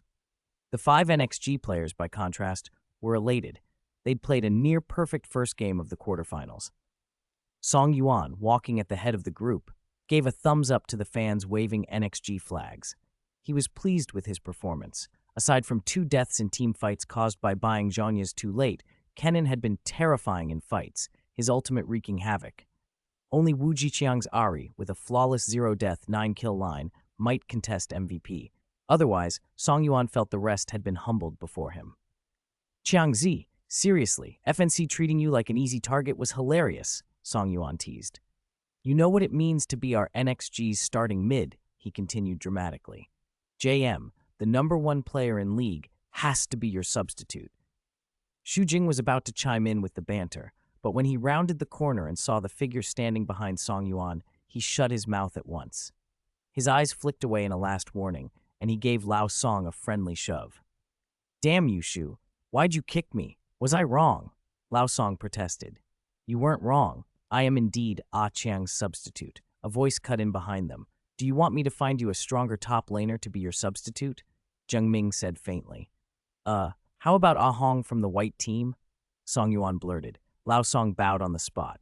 Mingge, please spare me. Inside the winner's room, everyone laughed. The mood was good. Across town, SKT's players and coach Koma watched NXG's match during a rare break. OGN teams never really got holidays, but sitting out the first match let them study their potential opponents. As NXG's highlights kept appearing on the screen, the 6 in the room grew sober. They'd known there was a chance they'd face NXG later, but seeing NXG's exaggerated performance in person tightened their jaws. How badly did they want FNC to win now? Before today, they'd thought they understood NXG. After today, they weren't so sure. NXG in official matches looked stronger than in scrims. Were they even showing their true level? Aatrox jungle? That's something they've never shown in scrims against us, someone muttered. A team that had utterly dominated its region in spring and gone undefeated couldn't be simple. Honestly, I thought NXG's mid was a weakness before, Benji said, staring at the Ari stats on the post-game screen. This isn't the play of an average mid. Strictly speaking, in spring, Yihan's laning was so-so, Damu admitted. Before Li Zhang arrived, our mids could solo kill him, but he got stronger while scrimming with us. Zhurang glanced at the top laner. Or maybe during Worlds they've been practicing more with their own white and black teams, NXG white, NXG black. The very mention of those practice teams brought a flash of frustration and disbelief to the SKT crew. Where did all these freakishly strong players come from? Li Xiangye didn't join the conversation. From the beginning of the game, his focus had been entirely on the mid matchup and finding a way to break NXG's mid. It was hard, very hard. NXG's mid lane made almost no risky plays. Their trades, jungle rotes, and timing judgments felt like instinct. 2 months ago, he might have had 60% confidence. Now with extra jungle gold and more frequent jungler encounters, it was often Li who had to rely on Benji. NXG Stone is definitely a carry jungler, and Xiangji, he began, thinking out loud. While teams discussed Game 1, Game 2 of the BO5 had already started. Sides were swapped, NXG on blue, and after the bans and picks, FNC stuck to their aggressive plan. They locked Renekton top and saved the 5th pick for LeBlanc on ex-Peiki. Their idea was sound. Play for an early advantage, rather than try to scale out against NXG. If Renekton and LeBlanc plus a strong jungle could snowball early, they might turn the series around. But when NXG finalized their lineup, a curveball appeared. Lulu, normally a support, was in mid. It looked like a bronze or silver level swap. People expected Pantheon mid and Lulu support to counter LeBlanc. FNC's coach looked stunned. The final comps were blue, NXG, top Lissandra, jungle Kha'Zix, mid Lulu, bot Graves, Pantheon. Purple, FNC, top Renekton, jungle Elise, mid LeBlanc, bot Corki, Sona. As commentators and viewers tried to make sense of a Lulu mid and Graves Pantheon bot, NXG pulled another trick. They lane swapped. While everyone marveled at the unusual champion pool, NXG pairing Graves with Pantheon in the bot lane, the duo lane and jungler invaded FNC's jungle at level 1, scouted enemy positions, and then moved into the red side's top jungle. FNC and the Western fans were baffled. NXG had already done a strange lane swap in Game 1 with Rumble top. Now their Graves Pantheon bot lane was avoiding confrontation too. Normally Pantheon's shield into Sona would be a free kill, So why avoid a straight-up bot lane fight? Commentators, venue players, and stream viewers scratched their heads. The people who did understand weren't on stage yet. As the match timer crept forward and jungle camps neared the lanes, the broadcast director cut between top, mid, bot, and the backstage cameras as usual. The player cams showed nothing unusual, but when the director switched to NXG's backstage, the crowd's attention snapped over, and the chat filled with question marks. There, standing in full view, was JM, but he wasn't in his usual deep blue suit. He was wearing the NXG team uniform. Warp scrolled across streams and the stadium. What does that mean? The second game hasn't even started, and the head coach's suit is already gone? Then a single, loud, frantic line from FNC's camp cut through everything in the chat and in the arena. FNC, don't come over here. Chapter 224, Head Coach Warms Up. The hearts of the EU region fans broke. Their team had already been battered in the group stage by a pack of devils, barely scraping past elimination. Just as they crawled out of that abyss and into the quarterfinals, before they could even be happy for 2 seconds, the draw crushed their fragile smiles. Advance? Not a chance. Waiting for them was the strongest team in league history, the S3 Ultimate Boss, NXG. Their last shred of hope was snuffed out at light speed. Maybe, just maybe, they could win? No. Guaranteed loss. The teams filed into the arena, including the opening ceremony. Less than an hour had passed before Game 2 began. If only ranked games had ended this quickly back in the day, my mom wouldn't have had to worry about me being late for afternoon class after an all-day gaming bender. Even in this dire state for EU, no one expected that the devil of NXG would personally stroll onto the stage. As soon as Game 2 began, he was already impatiently removing his suit and putting on the NXG jersey downstage. The director's single shot stole the spotlight from the quarterfinals. Whether watching live in the stadium or on the broadcast, every conversation revolved around Zhang Ming's imminent appearance. For a moment, nobody paid attention to the match on stage. LPL viewers, why watch the game? NXG versus FNC is like a three-body civilization beating up primitives. The outcome matters more than the process. My Chinese teacher said so, and my math teacher agreed. I can already call it 3-0. The details don't matter. A few seconds later, the live crowd began chanting Zhang Ming's ID. JM! JM!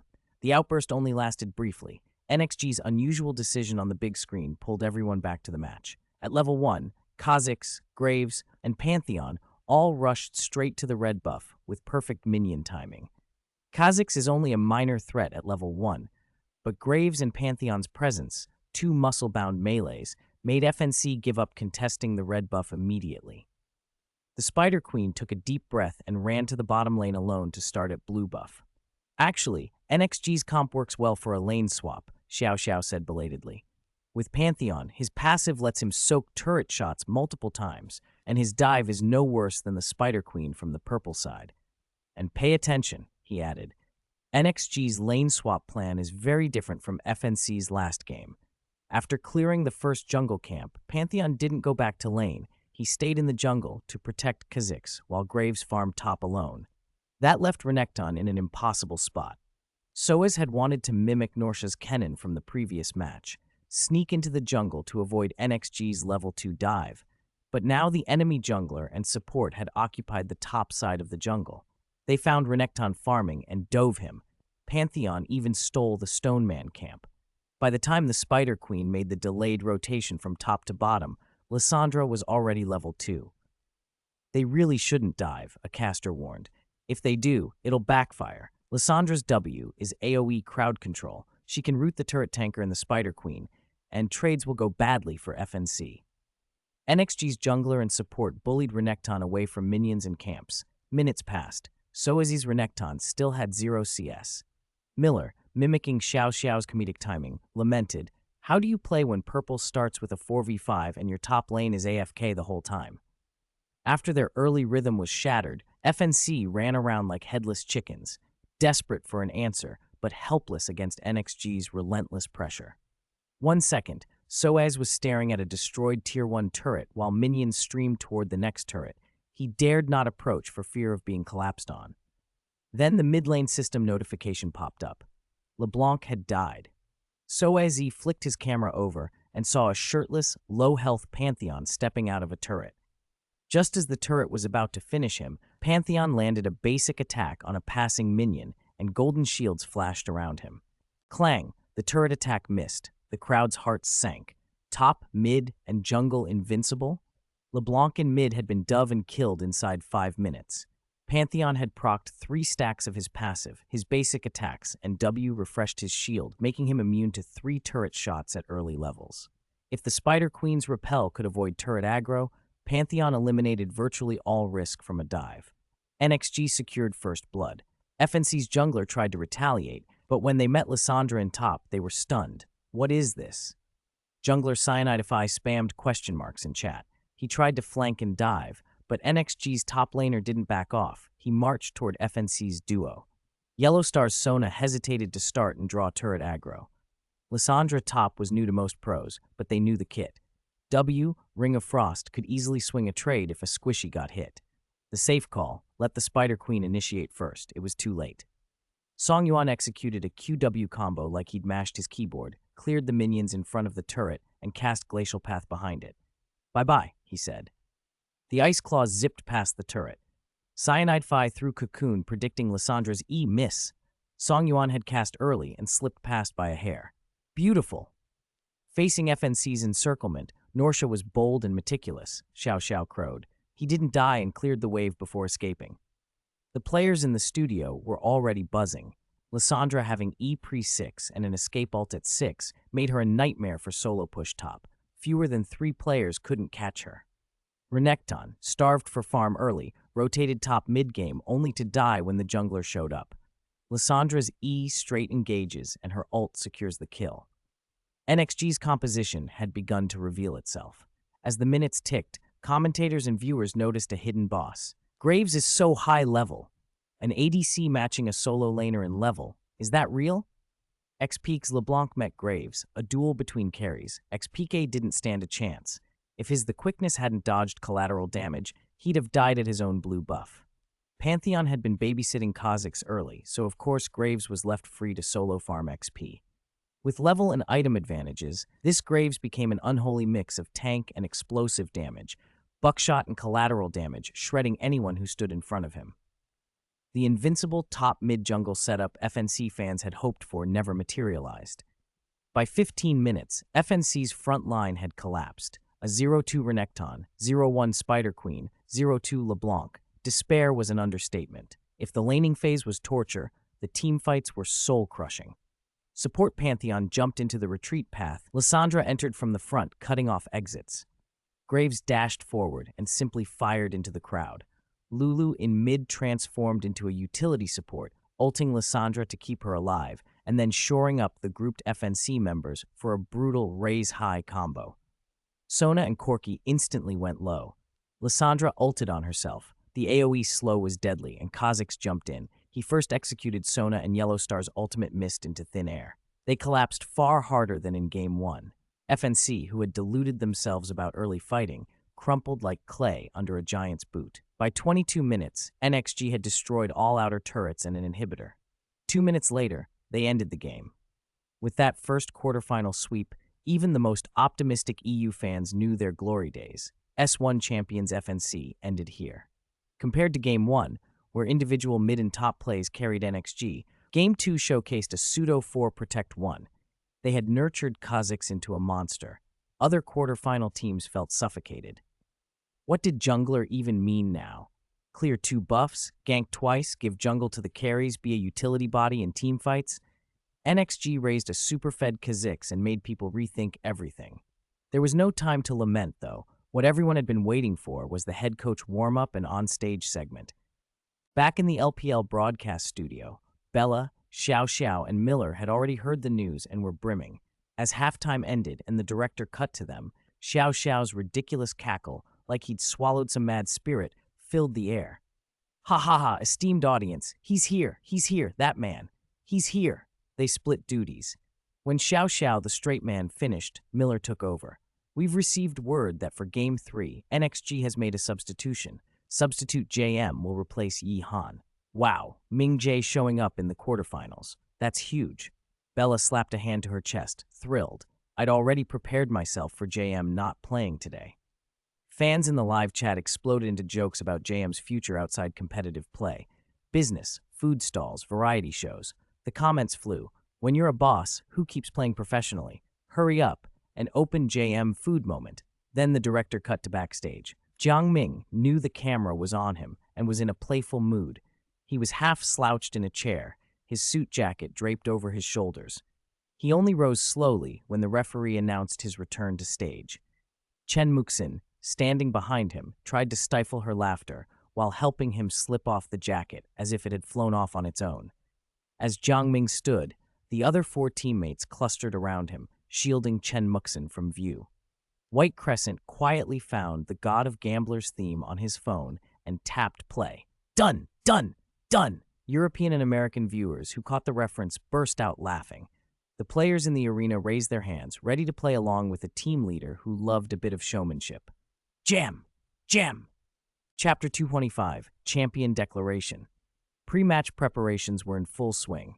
At the commentary desk, Xiao Xiao's face suddenly hardened. Both teams are ready on stage, she said, but before the match starts, Fist caught up with JM for a quick interview. Let's see what he had to say. A lot of fans online have been talking. You're juggling a lot now. Club management, team training, and keeping your own competitive form. Doesn't it wear you out? On screen, Jiang Ming, wearing the NXG jersey, smiled at the camera. Tiring? Of course it is. I'm not Superman. Since the summer split started, it's become more and more often. The club's grown, we've set up a youth academy, Jingji culture needs building, and the online store has its own demands. He grinned wryly. A lot of the blame for that has to go on you guys. Patch updates? Exactly. Every patch is a brand new challenge for players and coaches. You have to spend so much time researching and practicing to avoid getting left behind. I'm not saying updates are bad. A competitive game needs them to stay alive, but we need to listen to players and find a balance between pro play and solo queue. Voiceover. Have you thought about how you'll balance everything going forward? Or as some fans suggest, will you just give up playing professionally? Fist didn't want the interview to turn into a grilling about JM's workload, so he switched topics quickly. Balance? Jiang Ming shrugged. It's hard. Like in League, there are always champions that are overpowered each patch and can't be perfectly balanced. A person's energy is limited. As time goes on, if I find my form slipping and I can't keep up, I'll step away. He looked straight at the camera. Leave as a champion. That's the goal.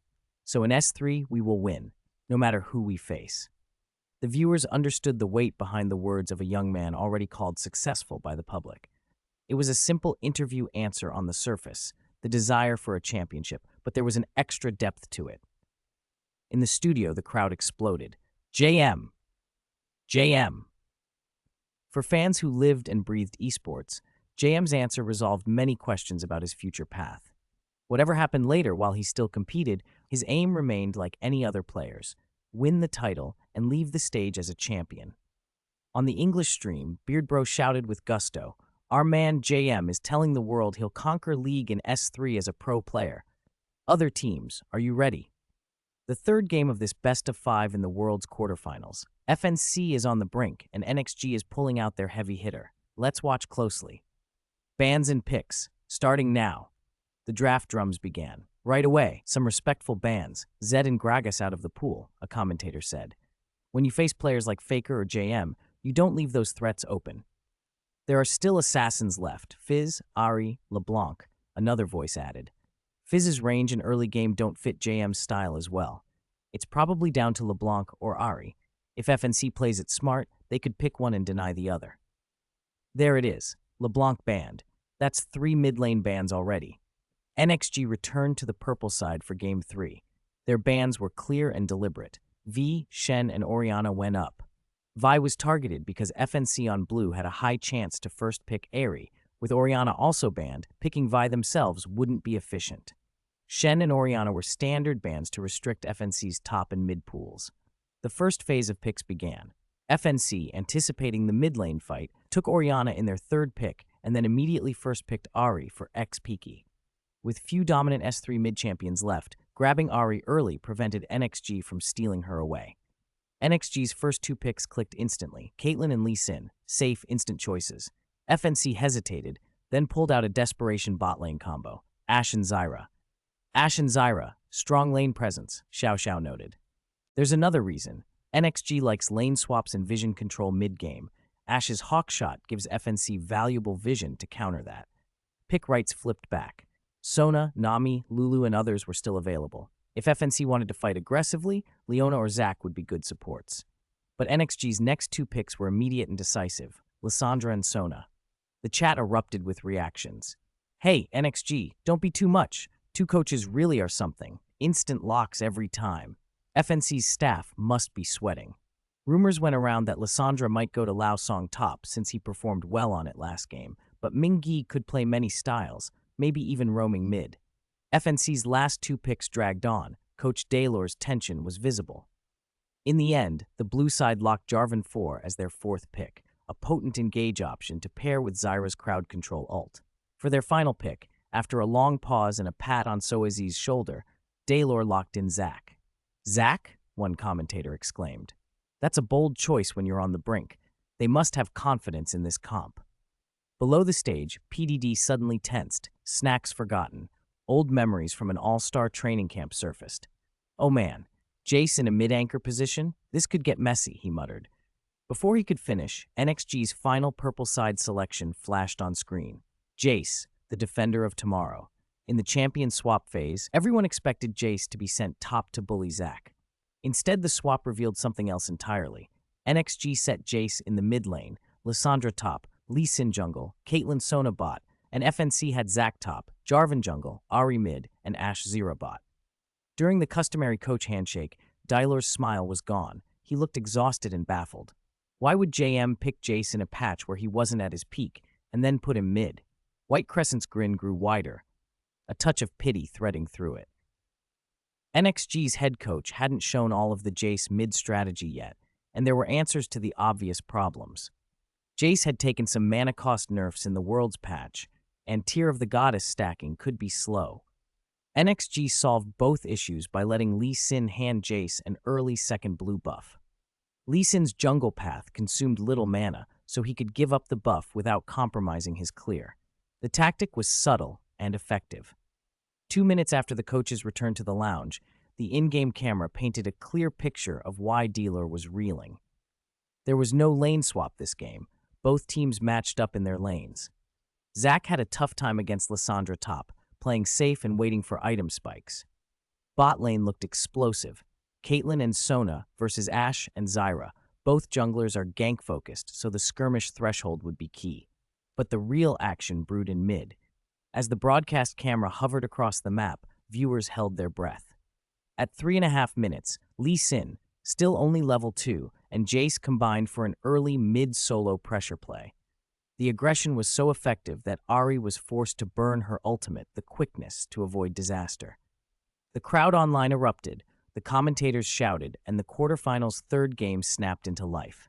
The experiment had begun, and the outcome would decide whether JM's bold declaration would be one step closer to reality. Chapter 193. It's okay if the cafeteria scares people away. How could a cafeteria actually scare people away?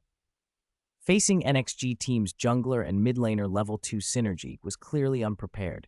To everyone else, and even to himself, holding lane against JM and not being singled out would have been a win, so why would the jungler target him? XPK simply hadn't learned the old saying, pick the persimmon while it's soft. Lee Sin was only too happy to gank mid with an advantage. XPK didn't use the quickness the first time he was focused. Only after Lee Sin and Jace unloaded their damage and left him at half health, and after it finally dawned on him that they meant to dive his tower, did he burn his abilities. By then, it was already too late. Without the quickness, and with his health so low, FNC's mid lane lost priority in under 3 minutes. Once mid had no priority, FNC's jungle was the first to suffer. Cyanide FI rushed over, hoping to turn things around with a counter gank. But with acceleration gate speed and stance change, Jason Lee Sin made him dance. Dragon Strike missed. Golden Aegis failed to slow because a minion blocked it. Only the Demacian Standards area damage hit. Instead, Jarvan himself lost health to minions and Jace's poke. 10,000 people watched the stream and 8,000 were tearing into the chat. If I were Jarvan, I'd quit. Can we respect the jungler? You dodged Dragon Strike and didn't even take the slow. Mr. Cyanide Vi, are you a clown sent by a monkey? Poor Fox. Ganked at level 2, then the jungler steals his experience under the guise of ganking. The lane erupted. As Jarvan returned empty-handed, Jiang Ming called to his Lee Sin. Come on, let's dive the tower. Jarvan's forced gank had put Xpeke in a terrible spot. He should have been turtling under tower, letting potions work and waiting to level up, but Jarvan's involvement pushed the wave into a mess and left Peke between a rock and a hard place. S3 pros weren't as sensitive about minion control as later players. The wave now had to be either pushed by Jarvan or eaten by Xpeke. Jarvan chose to step away to avoid disrupting his rhythm, and Xpeke refused to concede the minions, so Jiang Ming invited him to visit the fountain. Lee Sin flanked, firing a sonic wave from the F4 wall to bait Xpeke's escape, used W midair on a minion to cancel his second Q, and lined up E. Jace followed with an EQ combo, activated W to maximize attack speed for the next auto attacks, transformed into hammer stance, and used To the Skies. With their hands moving so quickly on the keys, it looked like Jace's Q and the cannonball struck at the same time. Xpeke took everything, let out a soft moan, and died under the Future Guardian's hammer. First blood. NXG, JM killed FNC, Xpeke. The commentary booth exploded. Xiao Xiao and the others were almost overexcited. Down on the stage, Daylor pressed a hand to his chest and looked sick. JM was already NXG's strongest offensive weapon, and FNC had handed him first blood so easily. Jiang Ming didn't disappoint his fans. Even without much official playtime recently, his competitive form was sharp, and his style didn't rely on flashy mechanics for gold. After first blood, Jace recalled and bought 2 longswords, clearly heading straight for Yumu's Ghostblade. With the mid lane blue buff, he scrapped Manamuni and went all in on aggression. The extra attack damage only improved his wave clear and poke. The Fox, already dead once, essentially went into jail mode under Jiang Ming's precise electric cannon.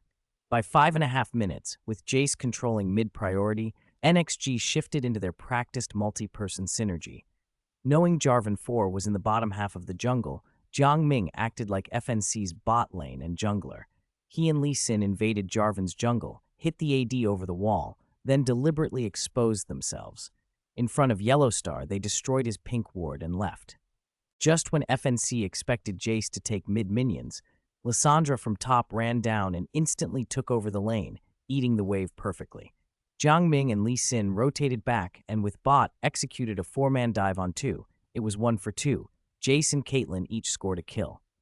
The support stepped up to tank the tower and was traded for Ashe. Beautiful, smooth 4-man dive on 2. Because Lissandra covered mid, purple side lost nothing in minions, the cast called out. And after Sona died, NXG showed perfect lane swapping. Caitlyn recalled and went top, while Jace took the bot minions. FNC fans were stunned. They couldn't win lane matchups, and now they found themselves in NXG's preferred rhythm. At 7 minutes, the jungle tragedy continued. Song Yuan, who had been feeding on top and mid, hit level 6 early. He should have recalled, but he saw Jarvan in the remaining jungle vision and made a snap decision. Glacial path into the quickness W. Jarvan was caught above the dragon pit. Lee Sin ward hopped and queued, then Lissandra landed a frozen tomb. A long-range cannon shot from the river finished the job. Jarvan 4 only managed to throw a Demacian standard out. His dragon strike displacement never fired before he died. Top, mid, and jungle coordination made the crowd roar. Daylor covered his face, his last hope gone. At 8.5 minutes, Jace poked Xpeke back to base again, then rotated top to combine with bot and Lee Sin to dive Zac. At 10.5 minutes, FNC attempted to take the small dragon. NXG grouped for the first major team fight. Ashe's ultimate miraculously hit Caitlyn despite Sona using the quickness. Zac charged to jump the ADC, but Lissandra intervened, E into R into W, controlling 3 people and breaking FNC's formation. Jace EQ'd over the wall, the cannon exploded on bot, and Zyra, caught in the AoE, died. To the skies, Jaycee's hammer interrupted Jarvan's EQ as Jarvan tried to respond. Jace's Demacian standard hit him square in the face. One hammer strike stopped Jarvan cold. With his mid laner pressing forward, Lee Sin couldn't sit back either. He adjusted his angle and kicked Zack over the wall. Caitlyn survived under Sona's shield. Part of the reason was simply that an underdeveloped fox was too weak to matter. FNC lost the dragon fight badly. 2 deaths, jungler and support, the dragon, and soon after their bot outer turret as NXG kept pressuring. Communication in FNC's booth dwindled to near silence. The pressure from NXG's mid lane was suffocating. If NXG had been an extremely precise machine in games 1 and 2, now it felt like the machine had been fitted with destructive weapons. For FNC, this was torture, but also a relief. This was the last game. Beaten and outmatched, at least the ordeal would end. 3 minutes later, the top and mid outer towers fell to NXG as well. The gold lead approached 5,000. Ashe's E could provide vision, but her cooldown couldn't keep pace with NXG's rocket-like pushing. Under Jace's constant barrage, someone would inevitably get hit, and misfortune followed FNC. Cyanide FI, unwilling to die slowly under tower, tried to charging in, but an ice-blue claw moved faster and struck beside Ashe. Freeze! It was over. At 25 minutes, down by 10,000 gold, FNC made one last desperate play. Seeing Jace split-pushing bot, they attempted a Baron without clearing vision properly. NXG's vision control immediately revealed them. Jiang Ming had no intention of racing to the pit. In this state of the game, Nashore's buff was a peculiar prize, useful for combat, useless for minion pushing. Even if FNC took Baron, they would only delay the inevitable against the superior minion waves NXG already had. While FNC were attempting Baron, Jiang Ming, having already destroyed the bot inhibitor, rotated top to end the game by breaking all 3 lanes. Jace didn't go back to defend. 4 NXG members are on the front line. This is FNC's chance, the commentators said.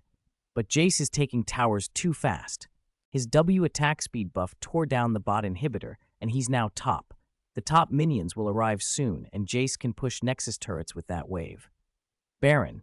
The blind monk stole Baron. It's over. FNC's hope is gone. Even their desperate Baron gave them no luck. Lee Sin snatched Nashor from Jarvan's mouth. On stage, FNC's players sat frozen, hands on heads, slumped in their seats. The camera showed the blue base. Jace turned into a crystal breaker and split-pushed all the way to the Nexus. From bot to top, Jiang Ming single-handedly demolished towers and inhibitors. At 27:19, with only 1 support returning, Jace ignored Zyra, activated Hypercharge, and 3 auto-attacks took the last sliver of Nexus health. Boom. The arena shook as the purple side's victory screen unfurled. 3-0. NXG had beaten the S1 champions FNC and advanced to the semifinals. Congratulations, NXG team. Congratulations to LPL, a 3-0 over the LCS EU seed team, advancing to the next round. Xiao Xiao pumped his fist. No suspense, a clean sweep. In 3 games, NXG showed absolute strength with 3 totally different styles. Who would have thought a team formed this spring, in just 9 months, would not only reach Worlds, but now stand 1 step from peak competition? 6 kills, 0 deaths, 4 assists. JM's Jace was perfect. It's surprising he can balance club operations, team training, and business, and still be this on point competitively. Bella sighed. I think JM had already answered any doubts before the match. Compared to being a club owner or head coach, he wants first to leave his name in LoL history as an S3 champion mid laner. Haha, JM's too well-rounded. It's hard for ordinary people to succeed focusing on one thing.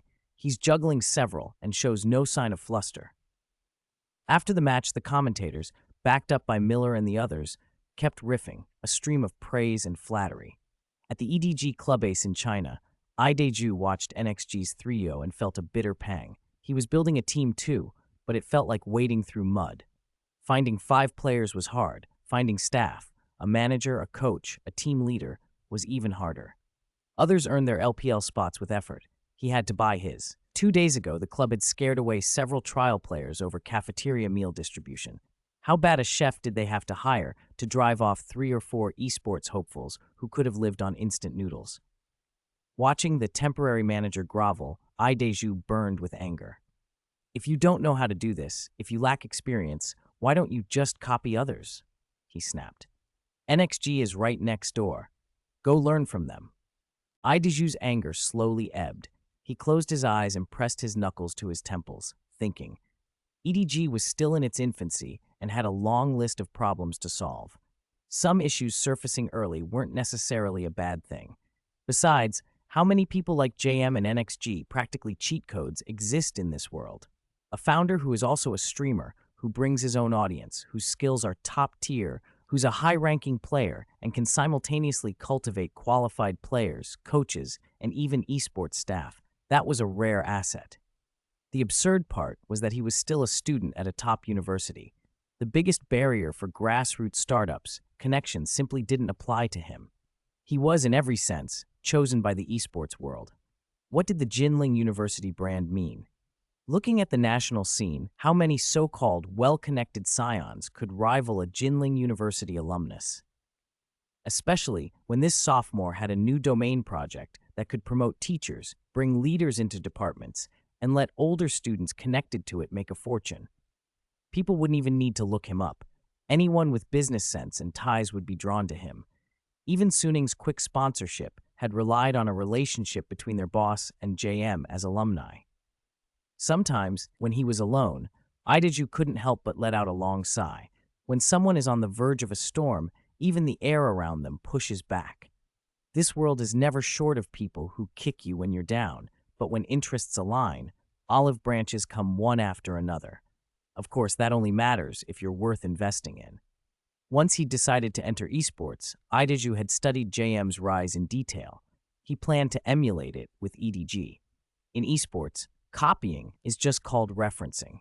But those legendary milestones, becoming the nation's #1, the first challenger, leading the LPL All-Star Dream Team to sweep the scene and secure a world championship spot, were nearly impossible to replicate.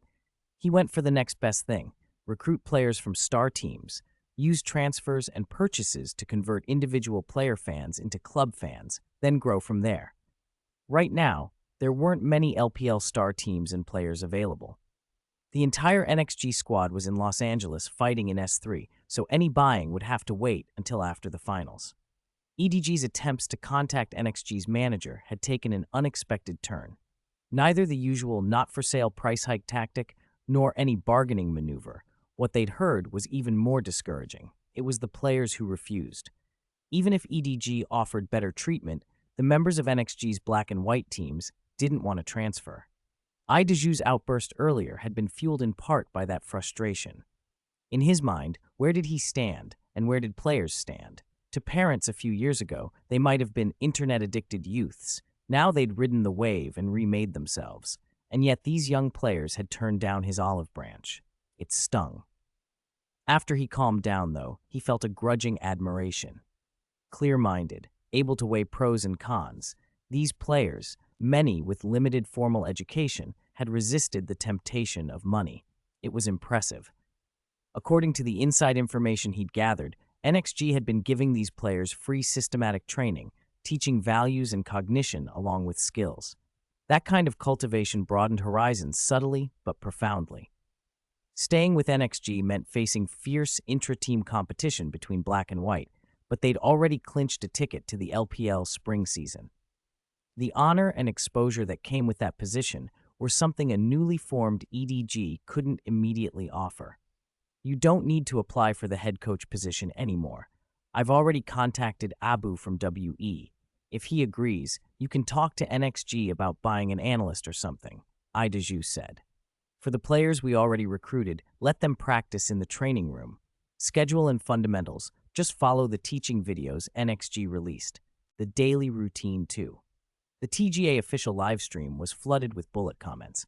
NXG team is awesome. My LPL is invincible with JM. 3-0, I can do it too. As an old JM fan, I'm so happy.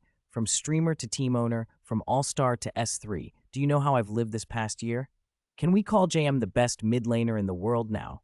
Slow down. He just beat the S1 champion team. JM himself says past glories don't matter, and we should focus on the future. At least wait until he wins the S3 World Championship. Then he'll be the #1 player in League of Legends. Heh, S3 champion mid laner, NXG team owner, NXG team head coach, all these buffs belong to me. Actually, Jim's most impressive title is Esports Confucius. Out of 80 million League players, half are his disciples. At the League of Legends Fist Studio venue in Los Angeles, after a brief celebration in their positions, the 5 NXG members, led by Jiang Ming, walked toward the FNC players' area. That kind of graceful sportsmanship after a loss didn't appear on the faces of the FNC players. The Europeans and Americans were visibly frustrated. It's hard to be happy after a loss. This was also why, in the original timeline, a certain jungler had been criticized for laughing after a defeat. To put the 3 games bluntly, it was like a naive kid squaring off against an adult carrying heavy weapons. FNC couldn't muster effective resistance. The S1 champions had looked like a joke. Daylor stood at the edge of the stage, mouth slightly open, but in the end swallowed his words. Failure can teach lessons far more painfully than criticism. Throughout S3, people online had questioned the weight of FNC's S1 championship, claiming it lacked substance because the scene was small back then. Now, eliminated in the quarterfinals, that criticism would gain traction. In esports, the winner takes all. This defeat could either crush their spirit or motivate a phoenix-like rebirth. After Wu Jiqiang, who had started in the first 2 games, went on stage, the NXG players bowed together to thank the audience. The post-match quarterfinals interview followed. Unsurprisingly, the North American host immediately found Jiang Ming. First, congratulations to NXG and to JM. Shocks began. From founding the team to now, going from secondary league to an undefeated LPL spring season, and now into the World Championship semifinals, you've created a legend. How do you feel right now? As Jiang Ming lifted the microphone, the crowd exploded again. Many present had watched NXG grow from nothing, the trial selections, the base setup, sweeping through qualifiers. Their feeling was one of shared glory. Even with the PA system, Jiang Ming couldn't drown out the roar. The man who never retreated in a match now faced a fan gank and could only surrender to it. He didn't hesitate. The host is too kind. Legend isn't enough for me or NXG. To be a legend, you first have to beat everyone and lift the World Championship trophy, he said, his eyes seeming to look ahead. Then the true legend begins. Whether we fall and fade or defend the title in an epic way or even become a dynasty. At the FIS studio, the local North American crowd, surprisingly large compared to the number of Chinese students, were stunned by the ambition in his words. They raised their hands and chanted with the LPL fans beside them. To heck with FNC, NXG was their home team now. Second question, Shocks continued. In today's BO5, you used some tactics in the first game that you hadn't shown in the league. What went into those on-the-field decisions? Her subtext was, you guys used all your trump cards. Will you have anything left for the semis? Jiang Ming's expression stayed serious. FNC are exceptional. NXG is still a newly formed team. Against a strong opponent, showing them the utmost respect and going all out was the unanimous decision. Chat exploded. Wait, Lao Ming, are you even speaking human? The S1 champs got swept 3-0, and the average game length was under 26 minutes. My NXG team is still a baby. You're all bullying us. JM, because I was scared, I punched with everything. Who knew the opponent was so fragile? Shocks nodded and moved on. We all know JM has the nickname Esports Confucius on LPL and foreign forums. That comes from your many guides and tactical videos. What do you think of that title, and why did you decide to share that content publicly for free? First, I appreciate the love and recognition, Jiang Ming said. Confucius, in our cultural imagery, represents educating all people, being a teacher for generations. I only discovered some game mechanisms earlier than others. I can't compare to him. League of Legends has long outgrown being just a game. It carries the emotions of countless esports fans. Years from now, it will be a generation's youthful memory. So whether it's in-game stories or gameplay, we can't fully explore everything alone. It requires the collective effort of all League players. As for free sharing, haha, it's a bit embarrassing to say, but ultimately the audience's support has brought me considerable returns. The stream chat loved it. High-end, classy talk about cultural symbols. Is this an esports match? Let him earn. What bad intentions could JM have? He just wants me to buy 2 more pies. Exactly. Buying other things gives you nothing back, but buy JM's pork floss pie. You get his guide videos and a full stomach. Advertising at the S3 World Champion proof. One last question, Shocks said, wrapping up. Will we see tactical surprises, like today in the semis? Jiang Ming answered immediately. Ahem, that depends on our players. The ones on the field decide the outcome, and any tactics effect relies on them executing it. I can say our coaching staff will be working flat out in the off-season." The Royal Never Give Up members watching rolled their eyes. "Isn't JM a player himself?" one said. "He's playing Tai Chi, saying nothing and revealing nothing. No one seriously believes their tactics were only practiced in the off-season, right?" White had faced Jiang Ming in lane many times and knew how many strange tricks the old fox kept hidden. But how many surprises NXG had for the semis was IG's problem, not Royal Never Give Up's. Their own worry was how to beat the OGN first seed Samsung. After the first semifinal match, forums were filled with praise for NXG's clean sweep of the S1 champions. Some eagle-eyed fans parsed the interview frame by frame and declared that JM aimed for a dynasty, a three-peat. Threads like, "How can one championship be called a legend?" and "Winning is just the beginning. JM's already thinking about defending in S4" trended. Analysts' conclusions were exaggerated, but fans, buzzing from all the praise, didn't care. They were already joking about which skins to buy. The moment of buzz finally simmered down with an update on NXG's official Weibo. This time, Jiang Ming didn't let the comments run wild. He had Chen Muxin upload a picture of the team's culture wall, paired with the classic line from Wuju Master Yi, "A true master is an eternal student." Chapter 195, Ultimate Payment Speed. There were no grand declarations, no dramatic rebuttals, just a generic League of Legends poster you could find in any internet cafe, with a classic Master Yi quote pasted alongside it. NXG didn't even need to post from their own account. They handed the job off to Bella and Xiao Xiao, and even invited Miller to their coastal hotel to improve his living conditions and travel with them. Those accounts uploaded the team's eyewitness reports of NXG's grueling practice sessions. The marketing push was perfectly calibrated, visible, authentic feeling, but never boastful. Jiang Ming was confident about S3, but he knew how easily fan enthusiasm could tip into arrogance and alienate casual viewers. NXG's PR approach, humble, measured, subtly provocative, was designed to diffuse that. They poked at LPL's rivals without ever letting the community swing into obnoxious swagger. When your own team leads the chorus of "stay steady," it's easier to guide the narrative. NXG's tone ended up having a calming, corrective effect on the broader conversation about IG and Royal Never Give Up. Imagine 3 students from the same school taking a major exam. The one who did best in the preliminaries doesn't act cocky. They study harder. Seeing that, the others can't afford to slack off. That's how NXG's posture influenced the region. September 23rd.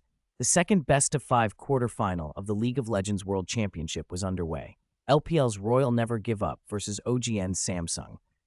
To many outside observers, the matchup felt one-sided.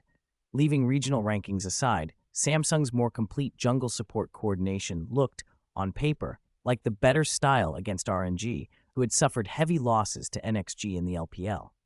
Before a single match began, Korean forums were full of fans chanting "Samsung 3-0. Even on match day, a group of Korean female fans taunted Royal Never Give Up in front of their entrance. Jiang Ming sat in the crowd, pretending to be a casual spectator, and thought, "Come on, do they really believe the LPL's jokes against RNG are literal?" In the original timeline, RNG made the finals despite outdated strategy.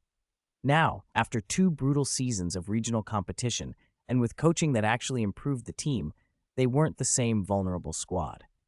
Samsung's current roster, knocked out in group play last year, wasn't in a position to dominate RNG now. If RNG, after being tested by NXG in region, still lost to Samsung, the LPL fans would erupt. In any case, Jiang Ming watched the arena and noticed a cluster of masked Korean men where the 3-0 taunt had come from. Maybe the chant had been staged by rival fans trying to get under RNG's skin. The chant worked, just not in the way Samsung hoped. Every morale buff seemed to fall on Royal Never Give Up. RNG's mid lane, long considered the weakest of the LPL's top 3, suddenly exploded. Across the 3 games, lanes swung wildly. In one match, Fizz dominated Orianna, in another, Orianna crushed Fizz, and in the decisive game, the matchup between Ahri and Caedrel turned bizarre, with Caedrel even applying pressure back onto Ahri. In S3, mid lane control was still pivotal. If your mid couldn't hold or roam, your jungler suffered. Samsung's jungle play and invades were repeatedly disrupted by RNG's precise responses. RNG's jungler and support coordinated tightly during invasions, completing multiple crucial arrests in Samsung's jungle. Uzi in the bottom lane, tempered by 2 seasons of intense training, held their ground even when left isolated. Uzi's mechanics let him survive and even dominate 1v2 situations, chasing the Samsung bot duo off the lane. With mid and jungle neutralized, Samsung's game plan unraveled. Dragons were few and far between, and their map control collapsed. It wasn't a skills gap so much as an immunity to Samsung's jungle support linkage. RNG reacted first and often preempted Samsung's plays. The only player left doing heavy lifting for Samsung was veteran top laner Hongmi, who by the third game, after a marathon, was panting and clutching his side, begging the coaching staff for a substitution. There was no miraculous comeback. Royal Never Give Up swept Samsung 3-0, sending the seed team home in humiliating fashion. The OGN forums erupted. Some fans raged, some wailed, others hurled scorn at the Samsung roster for their 0-3 exit. The community split into factions, one set posting the group stage results as a rebuke, another staging elaborate mockery, but the upshot was clear. SSO's quarterfinal collapse was a seismic shock. September 24th, Orange Bears vs SKT. To the astonishment of many, this quarterfinal also ended 3-0. The forum trolls who had mocked OGN a day earlier got a taste of their own medicine. Samsung at least made each game last over 30 minutes, but Orange Bears were overwhelmed by SKT after a shaky first game. Their top laner was solo killed by Demu, their mid laner was tower dived in the 4th minute, and the bot lane, along with their jungler, played catch-up all match. A desperate help ping resulted in a counter gank that left both jungler and support flashing away empty-handed, while Jarvan 4 in the bot lane handed Caitlyn a double buff. In the third game, Faker picked Ahri and went off. 9-0-5, with a fully stacked Magi's. SKT advanced, and the win partially washed the sting from OGN's reputation. This loss was Samsung's problem, not the whole region's. Behind the scenes, Fist, the rulemaker who had kept seeded teams straight into the quarterfinals, was sweating. Apart from NXG's strong showing, 2 seeded teams had been soundly beaten. Quarterfinals that delivered 2 3-0s raised quiet questions about whether the tournament format, which let teams bypass the group gauntlet, was really fair. September 25th, the final best-of-5 of the quarterfinals. C9, living up to their Light of North America label, took the first game off IG by exploiting Kid's positional mistakes in the fights. That upset prevented 3 clean sweeps across all seeded teams, which at least spared some fans from an all-out backlash against the format. But IG adjusted quickly. They gave Kid Ezreal, and support Xiaowu abandoned the bottom lane to form a 3-man assault with top and mid and the jungler, a mecha combination that cracked C9's defenses. IG won 3-1 and secured a semifinal matchup with NXG at the Galen Center 3 days later, on the afternoon of the 28th. Fans reacted immediately. Excitement flooded forums and social feeds. IG won 3-1. The last LPL team advances. We've got 3 semifinal spots, the invincible Trident. If Royal Never Give Up can beat SKT, our LPL could make history at Staples. Meet in the finals. Go RNG. With IG's victory, teams from Europe, North America, and other regions were sent home. The semifinals would feature 3 LPL teams, a result nobody expected. Last year, the LPL had flamed out in the quarters, so this turnaround rekindled local confidence. Some began already to predict a regional sweep if RNG beat SKT. Zhang Ming and the NXG squad, however, didn't let the external noise get to them. Right after their quarterfinal ended, NXG started a new phase of special training. There was another, more immediate reason for the players' motivation. The semifinal bonus has already been deposited into your bank accounts. Remember to check. Chapter 196, Giant God Soldier and Redmi. Chapter 229, The Colossus and Hongmi. They say if you carry 5 kilograms of water up a flight of stairs, you'll need to rest 7 or 8 times. But if it's 50 kilograms of cash, sorry. Today, you suddenly have to race Usain Bolt in the 100 meters. For today's esports players, or really for 99% of workers everywhere, raises, promotions, and bonuses are the shortcuts to staying motivated. Zhang Ming knew exactly where the League of Legends scene stood. In his previous life, big money investments had only started rolling in around 2015-2016. Now, because of him, a lot of people had jumped in early. EDG was 6 months ahead of the curve. Suning, though only sponsoring his NXG team for now, was still much farther along than before. Before the flood of capital, NXG's size simply couldn't compare to the wealthy clubs. Jiang Ming could honestly say he'd treated his players well contract-wise, but compared to some tycoon-backed teams, NXG had no edge. If you couldn't outbid others on base salaries, and you didn't want to sell grand visions or play emotional tricks, the only thing that could stop a player from being tempted away was prize money. Tournament winnings, club bonuses, and the increase in a player's personal value all added up into real, tangible benefits. Here, the players only needed to worry about whether they were destroying the enemy nexus fast enough, not whether their salary was late. Look at the black and white teams. They only played a City League championship and squeaked into the LPL, but they were already viral across the network. Who pushed that? Jiang Ming. Other City Champ teams were already being forgotten. And staying at NXG meant access to training most teams couldn't provide. Any player with half a brain and a shot at a starting spot on NXG wouldn't think twice about staying. Jiang Ming had learned immediately about Ideju's olive branch to the players of his black and white teams. The players even came to his office to explain themselves, worried about seeming like traitors. Besides, the 5 players currently headed to Worlds had just seen their quarterfinal to semifinal bonuses deposited, and there were bonuses for the finals and for winning the whole thing. Charge, charge, charge! Brothers, I'm pulling 40 games tonight, okay? Champion, champion. Naughty, wait for us. Money talks louder than comforting words. When Song Yuan and the others saw the bank message confirming the deposit, no pep talk could match the rush those numbers brought. Keep an eye on them. Don't practice too late. Balance work and rest. I have something to take care of. Jiang Ming smiled as he watched the 5 young men howl at their monitors and told White Crescent and Chen Muxin what to do. The NXG players hadn't had real vacation time since S3 began. They couldn't even think about a West Coast beach trip until the grand finals were over. If they were going to see bikinis and boats, it would be after they'd hoisted the trophy. Yacht trips were not out of the question. White Crescent and Chen Muxin didn't say much. Employees know boundaries. Even if your boss's usual easygoing attitude makes him like a friend, some things are still off limits. They didn't want to lose a good job. Jiang Ming left the hotel, hailed a taxi, gave the address, and they peeled away. The driver floored it. Wind roared past the window. "Can we close this?" Jiang Ming asked for the 3rd time, spearing the driver's fluffy, wind-blown hair with his eyes. Air conditioning beat wind for summer comfort every time. "Nah, man, you gotta feel Los Angeles in September, the golden light," the driver declared, launching into a stream of poetic nonsense about palm trees and waves. "Look, palm leaves swaying, waves like mermaid scales. Just thinking makes me sleepy." Jiang Ming stared at a palm tree they were about to clip and broke into a cold sweat. "Sir, watch the road, or we'll reenact a bank counter scene and the security'll help you remember with rifles."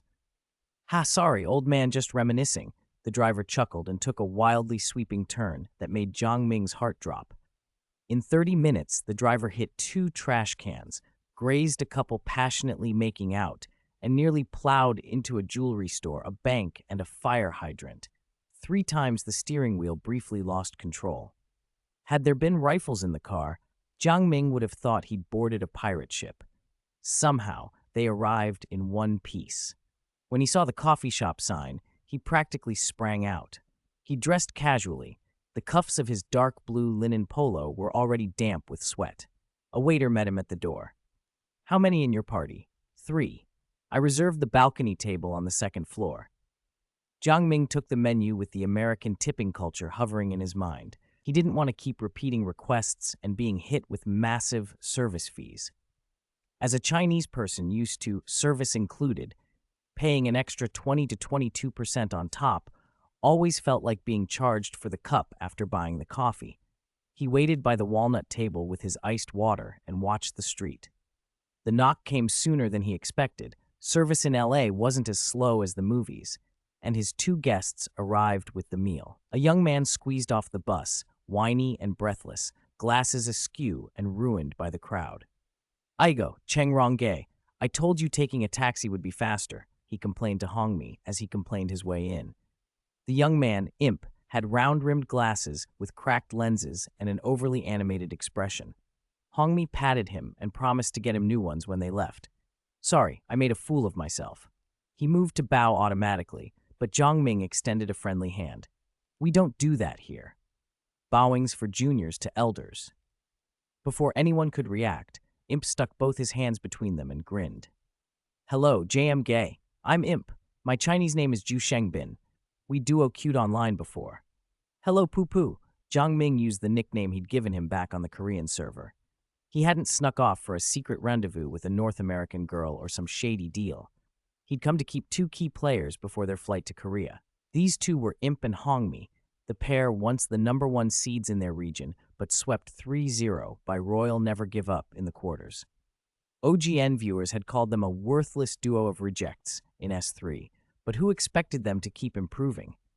From the following year, all the way to S14, they played at a level few could match. After winning S4, one became a coach and his teams always ranked high. The other, living on cigarettes and alcohol, still dominated Korea's challenger with a 1,000-point lead. Sit. Jiang Ming tapped the table, pulling out a chair.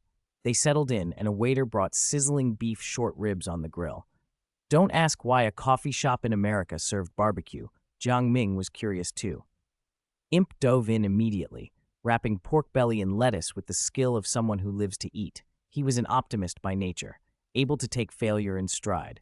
In his previous life, he'd become distrustful after being conned, but he and Jiang Ming had already played enough ranked games together that offline awkwardness faded fast. Hongmi, older at 28, paused, chopsticks in hand. He didn't quite understand why JM had invited him. Imp's talent was obvious, and the invitation made sense. Hongmi, though, was nearly ready to retire. With NXG's bench so deep, even being a water boy seemed unlikely. Why bring him along? Imp's delighted, "Wow, these ribs are amazing," interrupted Hongmi's worries. 20 minutes later, Imp leaned back, content and burping, while Hongmi sat upright, tea trembling in his cup, watching Jiang Ming sip his iced coffee calmly. Are you full? Jiang Ming asked. He'd been full for a while, but had waited out of courtesy to match the big eater.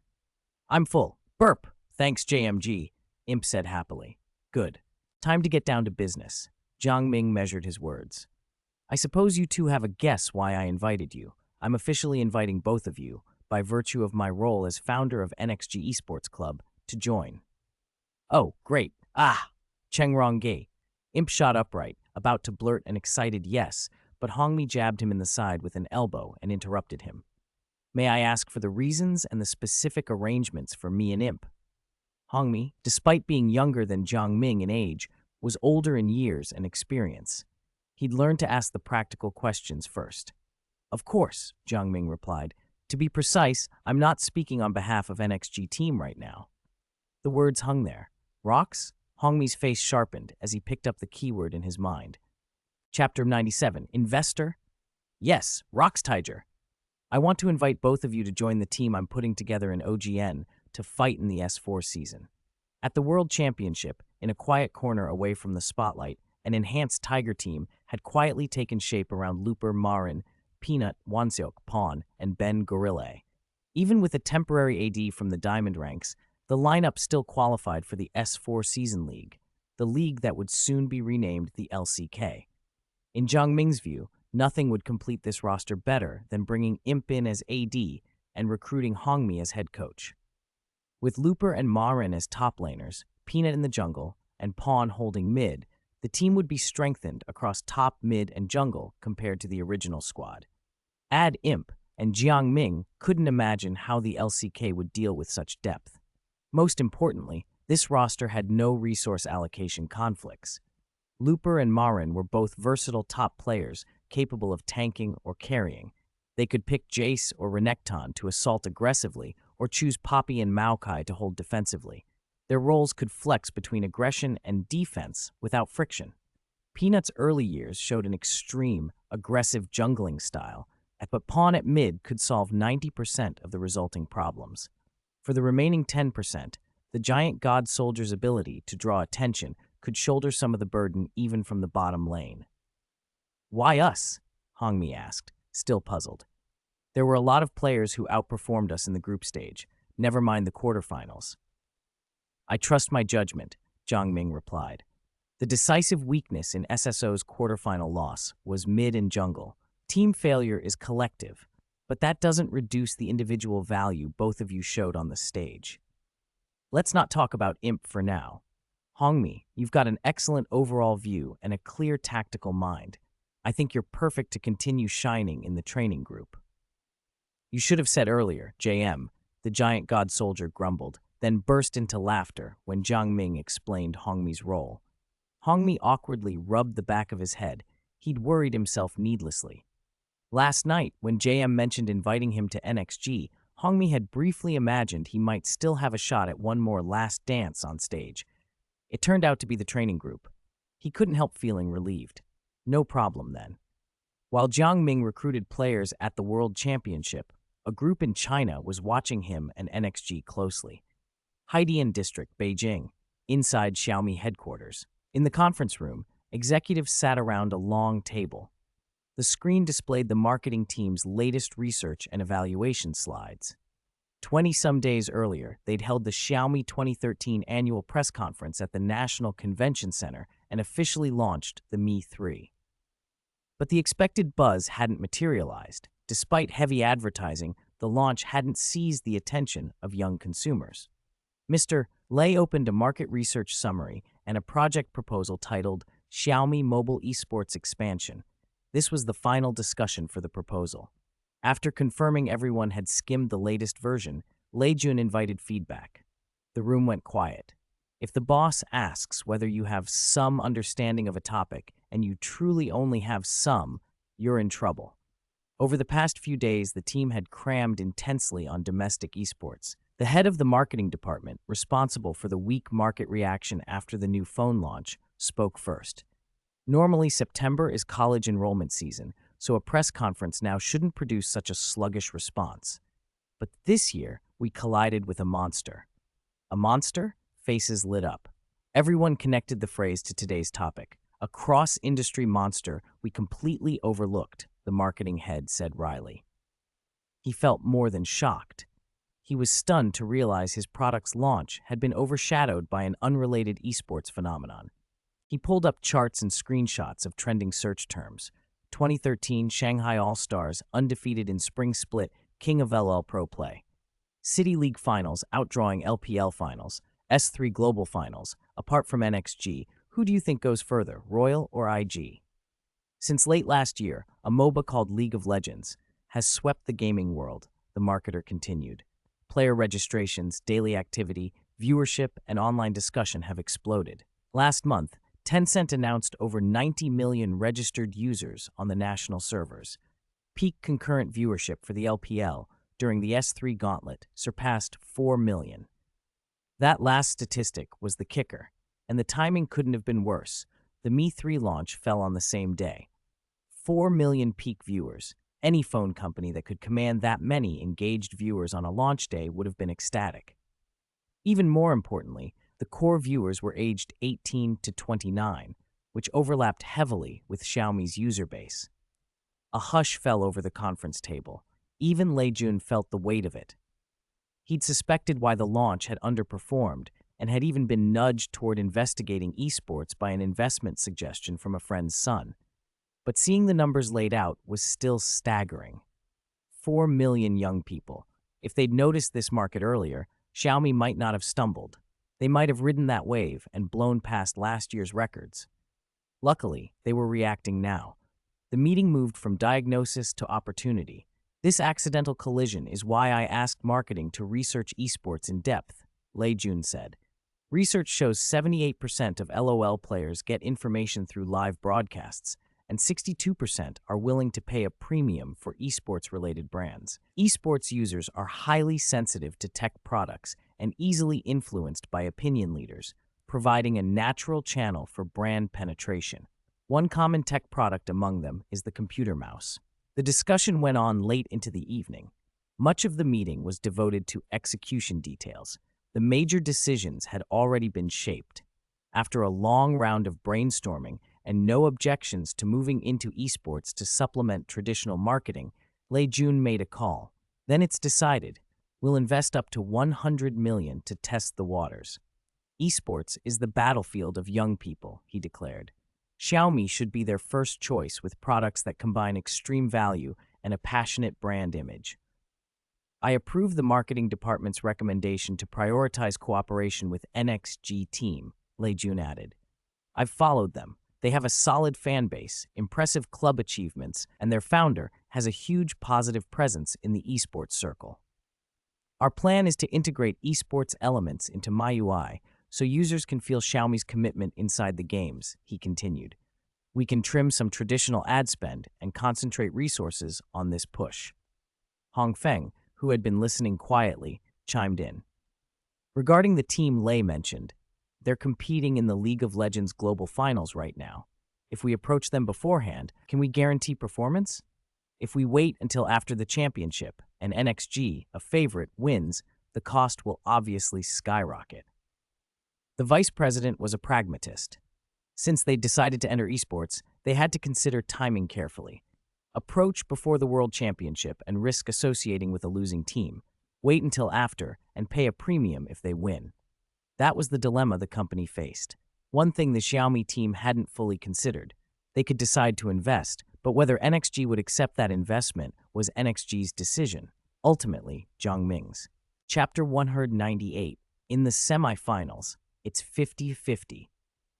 Although Xiaomi thought they had already paid enough attention to Jiang Ming and his NXG project, compared with low-key, shadowy competitors, their interest still looked timid. While the Xiaomi team was still arguing in the conference room, Lin Jingyi, who had flown back to China halfway through the semifinals, was already waiting at the base entrance the next morning to greet a third group of potential investors for NXG next year. The visitors from Hong Kong had a peculiar background. All Lin Jingyi knew for now was that their surname was Huo. Jiang Ming had taken a hands-off approach to domestic affairs. Partly it was to give his senior sister a chance to manage things independently. Partly it was because the club's current cooperation situation was delicate. With NXG's sudden rise in attention, a top-4 finish at Worlds wasn't remotely enough. Investors understood this and feared that if NXG were to fall short before the finals, the esports market's momentum would backfire. Those concerns were reasonable. No one could guarantee a championship. So instead of staying in China to negotiate with nervous investors, Jiang Ming stayed in Los Angeles to keep things calm. Until a backer was ready to bet everything on NXG winning Worlds, the safest thing was to secure the S3 title first. Only then would cooperation talks come at a different valuation. Free of the day-to-day club distractions, Jiang Ming personally joined the players' training sessions.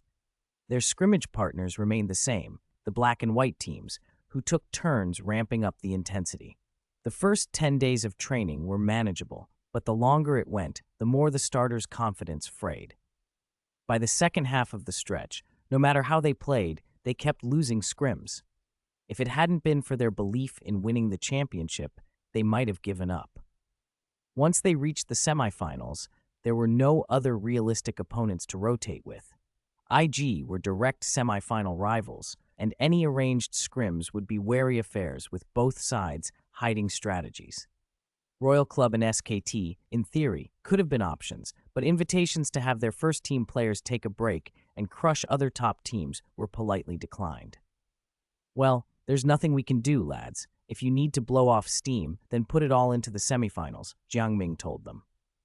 Luckily, the semifinal venue, the Galen Center, was very close to their hotel, sparing them the distraction of moving. Teams weren't required to cooperate with organizers on pre-match promotional videos during S3. Most World Championship coverage in China came from LPL and independent media interviews. During semifinal preparations, a routine interview with Royal Club's mid laner Witty exploded online. Host, Witty, how do you view the upcoming semifinals? Are you confident about advancing and making it to the global finals, possibly facing IG or NXG from the lower bracket? Of course I'm confident. We've come this far. It would be a shame to fall in the semis. There's a lot of online ranking going on right now. Royal Club's 5 players are ranked highly. What about your own mid lane ranking? 4th. 4th in mid lane. That sounds like the weakest of the top 4. Waite bristled. If JM's first, I won't argue, but for second, third, and fourth, we'll see the results on the field. Host, then how about Faker, the SKT mid you'll be facing? Waite nearly blurted out a cocky line, but remembering what he'd seen in NXG's scrims, he tempered himself and answered in a way that would become infamous. 50-50, I guess. I often solo killed him in scrims. He added afterward that, like JM, his opponents didn't show full strength in scrims, but eager editors hungry for clicks chopped the interview. They cut out the qualifiers and released a shortened clip online that read like bait. Fans across regions, with no matches to watch during the semifinal downtime, exploded. LPL, OGN, LCS, even Southeast Asia were ablaze with posts and threads. Ranking the 4 semifinal mid laners. JM is first, who agrees? You've already claimed it. Even the other teams wouldn't dare put anyone above him. White's 50-50 comment is bold. Faker's OGN's future star.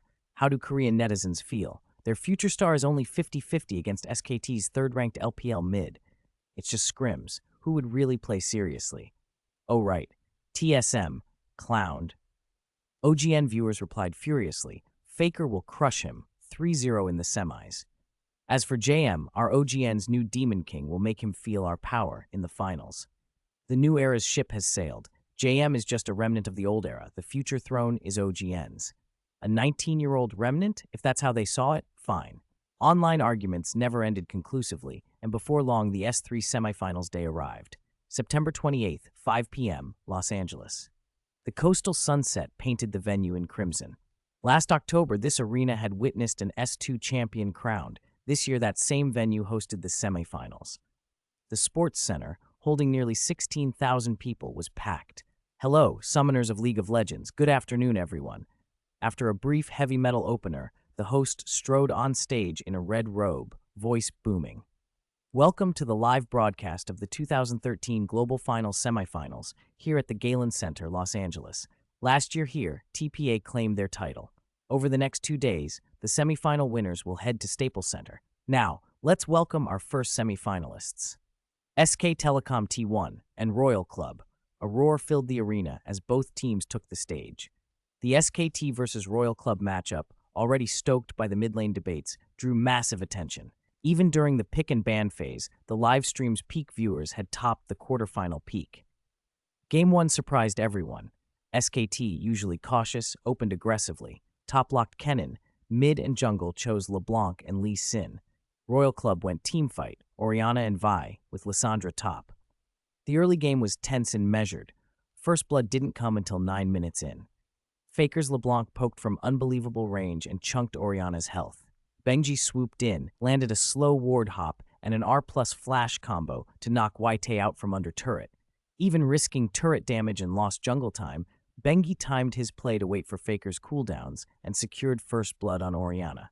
The 400 gold swung the lane priority instantly. With mid priority unlocked, SKT opened the map. Koma had learned after the quarters that his jungler wasn't a resource-hogging carry. Forcing farm on Benji was wasteful. It was better to feed the mid laner and let the mid-jungle duo create pressure. So Lee Sin gave up his blue after starting red and didn't prioritize catching up in levels. Instead, he teamed with LeBlanc to roam. By 15 minutes, LeBlanc had ganked top, mid, and bot in quick succession and was sitting at 3-2. SKT also secured 2 early dragons and a massive mid-game economy advantage, around 4,000 gold. The match, fittingly swift, ended at 29 minutes.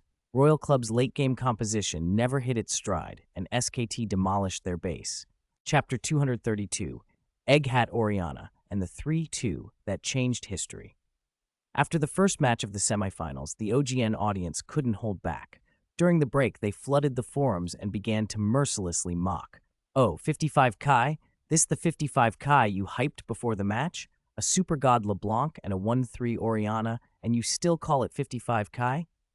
Getting 3-0 in the quarters wasn't the region's doing. It was just Samsung's own fault. They made it too easy for them. Can you imagine NJ crying in the bathroom right now? The team that snatched first seed from them lost to this? Upstairs, are you already popping champagne at halftime? It's only the first game of a BO5. Where does this mysterious confidence come from? Meanwhile, the NXG team hadn't gone to the arena for the semifinals. They stayed at the hotel, half a day to relax, avoiding the travel and using the time to nap. Mingge, Royal isn't going to be 3-0, right? Someone asked. Watching the match, the NXG players were uncomfortably nervous for Royal, not out of rivalry, but as compatriots of the LPL region. There isn't much issue in the mid matchup, but I don't think Witty can handle Faker's roams, another said. SKT's coaching is crafty. If they can't counter jungle, they just tie mid and jungle together. Benji isn't even a jungler anymore. He's basically SKT's second support, someone scoffed. Shen Chao's champ pool's shallow. After Renekton gets banned, he only has Kennen that's usable. If Lao Pu was here, Rumble would make SKT taste Chinese barbecue. Luckily, he practices weapon, but I don't know if he'll bring it out in the semis. Jiang Ming listened, eyes on the screen. The sealed memories in his mind slowly stirred and overlaid the live match, as if he were seeing, again, the game he'd watched in Staples Center in his previous life. No, they won't be 3-0, he said. Tabe, and we've scrimmed them. SKT's tactics are, in many ways, just a weaker version of ours. Benji lacks jungle initiative. The mid-jungle confrontation isn't as strong as people think. He sounded like he was explaining to teammates, but mostly he was convincing his past self. It turned out he was right. Swapping to red side, Royal immediately brought out their secret in Game 2, the ultimate move they had hidden like a plane ticket in their back pocket. First, they changed their playstyle. Knowing Zhu Rang and Fu Manduo's bot lane weren't soft targets, Royal stopped running a bot-heavy approach and gave Uzi and Ezreal he was comfortable on but wouldn't overplay. Second, Tabe adjusted the draft to strengthen the mid-jungle confrontation. After baiting Faker with an early Gragas pick, he immediately locked in Lissandra mid to secure early lane priority. On blue side, needing to police Uzi's Caitlyn, SKT had no choice but to leave up the Spider Queen, Elise. Lissandra plus Elise is a mid-jungle combo built for early control and burst. With Lissandra pushing and Elise invading, they pressured Benji's jungle. Faker, pinched by minion waves, couldn't roam, and with Tabe's coordinated roams, they ravaged Benji's jungle by 13 minutes. Royal normally wouldn't have been able to pull off such frequent mid-jungle support coordination because Uzi needed support to secure his farm. But this summer, the LPL bot lanes had been repeatedly overwhelmed by the same tactic, from scrims to official matches, and the extremely competitive Uzi proactively adapted. As Jiang Ming observed, Uzi's style had already shifted toward the version he would be in S9. When the jungle is starved, top and bot suffer. Demu in top was about to trade health with Shen Chao when an enormous ice claw snapped out from behind him. Lissandra initiated, Elise cocooned, and under the three-person collapse, even the durable Shen died on the spot. Royal secured an early lead and executed as well as SKT. Just when it felt like the game was slipping away, Faker activated his level 6 Demon King buff. A tricky Gragas E, the quickness, hit Witty returning to lane, his ult knocking him away from Elise. Benji was waiting in the river. Witty, seeing his health was critical and needing to prepare for the next skirmish, gave up trying to use the quickness to escape. This was a textbook reminder. In professional matches between evenly matched teams, there are no guaranteed wins. Victory depends on who seizes opportunities on their offensive turns and who withstands the opponent's counterplay. Witty's patience paid off. A few minutes later, in a dragon fight, with Gragas's and Aatrox's cooldowns down, Lissandra landed a curved ice shard around the wall and followed with a perfect ultimate, rooting 4 SKT members, including Zhu Rang and Faker. Lissandra had initiated flawlessly. Shen Chao joined, letting Uzi output devastating damage. Royal traded kills for an ace on SKT. At 28 minutes, SKT attempted Baron Nashor, but Ezreal's consecutive Qs from the ridge cut them down. Even the duo's Zyra nearly died from a Q that passed through models because of a positional error. Lissandra, timed with key items, refused to let SKT disengage cleanly. She dodged Gragas's disengage ult with the quickness, followed with her E into the fray, and used WR to delay the blue side so long that after her R, Zhonya's hourglass still gave her 1.5 seconds untargetable. SKT couldn't escape. There was simply no good counter to a Lissandra in that state before her cooldowns. Because of jungle disadvantage, Zhu Rang's bot lane was repeatedly ganked in 4v2s.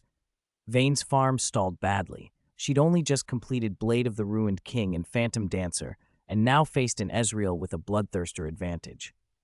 The C-position damage environments were unequal. Even with Faker landing his Gragas combos, SKT couldn't finish the cleanups. Not only was Baron stolen by Elise, but in the ensuing chase, Royal collected 3 more kills.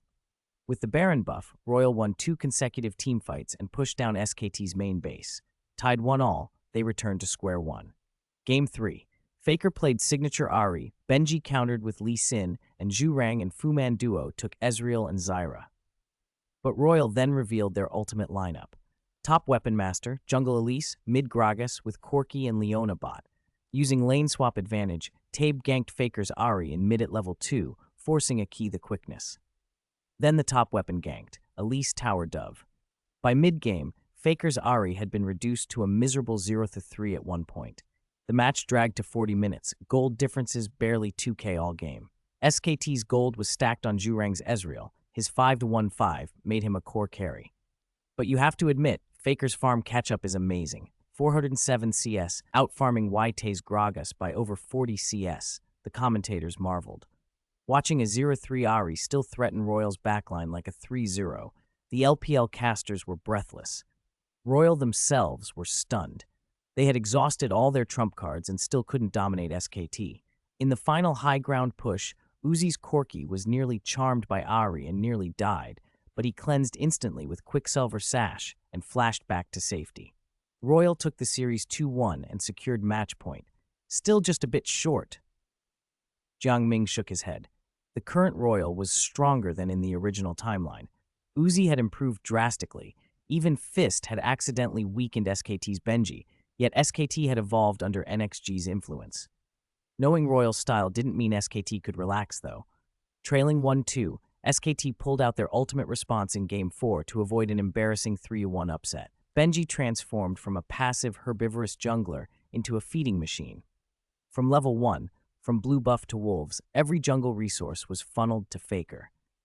The reason Benji dared to play this way became clear when the commentators exploded. Whoa, Faker's first item is actually Spirit of the Elder Lizard.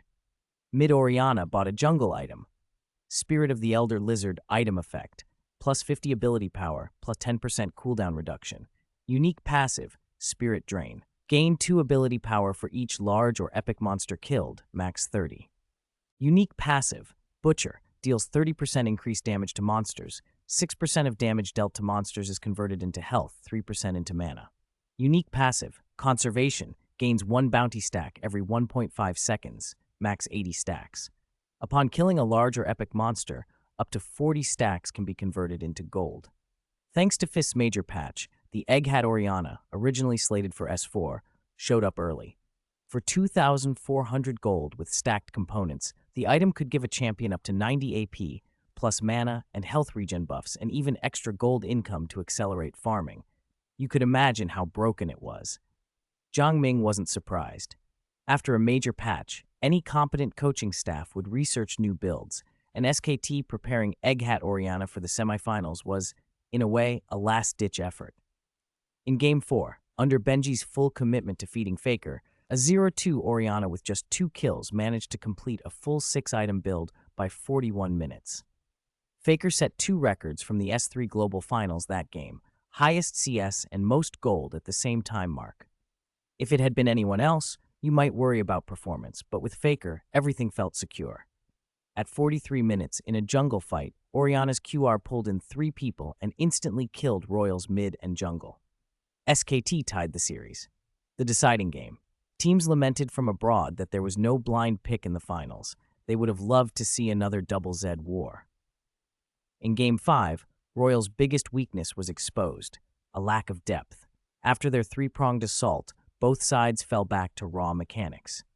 YT, true to his word, with Elise in the jungle, stubbornly matched the opponent's 8-2 with his 4+6. Mid and jungle were balanced for a stretch, and he delivered the 55 Kai boast he'd made pre-match. But by Game 5, Tabe, responsible for drafts and in-game decisions, was exhausted. At 35 minutes, SKT started Baron Nashor. Tabe, whose energy had sunk, reacted half a beat too slow. After entering the pit, he was charmed by Faker's Ahri. With their support gone, the remaining four in the fight were up against a 4v5 and wrote a tragic final stanza. When SKT shattered Royal's main crystal, the scoreboard quietly flipped to 3-2 on the arena's big screen. "I'm sorry. I'm sorry. I'm sorry." Tabe pressed his forehead to the table, knuckles white, apologizing over and over for that last fight. Top, mid, and jungle sat slumped, faces empty with disappointment. The arena lights dimmed, and the championship trophy on center stage threw a cold gleam under the spotlight. When the announcer named the winning team, the crowd's cheers sounded muffled, like they were far away, making their ears ache. Their world championship run had ended in these sinking shadows. It was over. From the TGA Winter Tournament to the Global Finals semifinals, by logic they had done well in a year. But watching the trophy in the center of the stage drift away showed them how bitter the loss truly was. On camera, Uzi's face was flushed. He bit his lip so hard it turned white.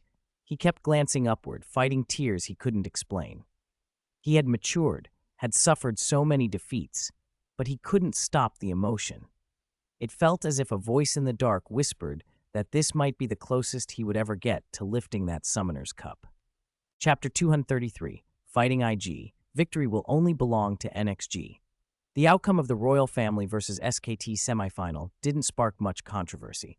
Although many LPL viewers had rooted for the Royal Family before the match, few truly expected them to win. SKT's group stage performance at Worlds had been clear. They'd split 1-1 with IG, and based on the later game, IG's form, especially their bot lane, looked weaker than SKT's. Viewer arguments in the forums were mostly about defending their favorites rather than any real upset. A 3-2 scoreline was, by most people's standards, perfectly reasonable. There was also a sympathetic streak to how people viewed the royal family. They'd been the underrated kids in the family, less attention than NXG or IG heading into the S3 Global Finals, and few had faith in them. So for the team to survive the group stage, reach the semis, and push their opponents to the limit, forcing SKT to play their trump cards repeatedly before finally losing, felt like an unexpected triumph. That explained why the royal family didn't steal headlines. Beyond results, the 5 players' looks simply didn't help. While NXG's roster and their matching LPL jackets looked fresh and heroic, the royal family came off with a rougher, kill-first vibe, more school uniform and denim than slick pro. IG might once have been in the same underdog boat, but after adding top laner Shi Yang and support Xiao Wu in the summer split, things flipped. Xiao Wu wasn't unusually striking, but Shi Yang was undeniably the team's face. In the original timeline, he'd even earned the nickname LPL Pretty Boy. With both NXG and IG still alive in the lower bracket, the forum toxicity that had plagued past lives, where people cursed the royal family or wished players harm after losses, was largely absent. It wasn't celebration time, but scattered threads offered encouragement. To be honest, the royal family played their best in this semifinal. No shame losing to that SKT. Yep, the players were solid. The difference was in coaching and tactical reserves. Their game understanding is actually similar. So close. My LPL final civil war is gone. Who knew SKT had an Orianna with Athene's unholy grail up their sleeve? Mid-YT just couldn't deal with that demon kid from OGN, especially with how the jungler set him up. But the mid-jungle matchup was basically even, SKT sweating here too. Honestly, NXG forced SKT to drop a lot of hidden plays. It could have gone either way. When discussion of Royal Family versus SKT died down, all eyes turned to the other semifinal, IG versus NXG. This match held even less suspense. IG fans were in the most awkward spot, rooting for their team to win, but as LPL supporters hoping the region's best chance at the title prevailed. NXG, led by Jiang Ming, looked near flawless from top to bottom. IG, with an ADC who had gone super at Worlds, still left many fans uneasy. Domestic forums were quick to needle IG fans. Are you seriously worrying about IG facing SKT after beating NXG? That's an international-level wishful thinking. Right now, the real question is whether IG can even take a single game from NXG. NXG fans weren't being cocky. They simply couldn't see a plausible way for IG to win.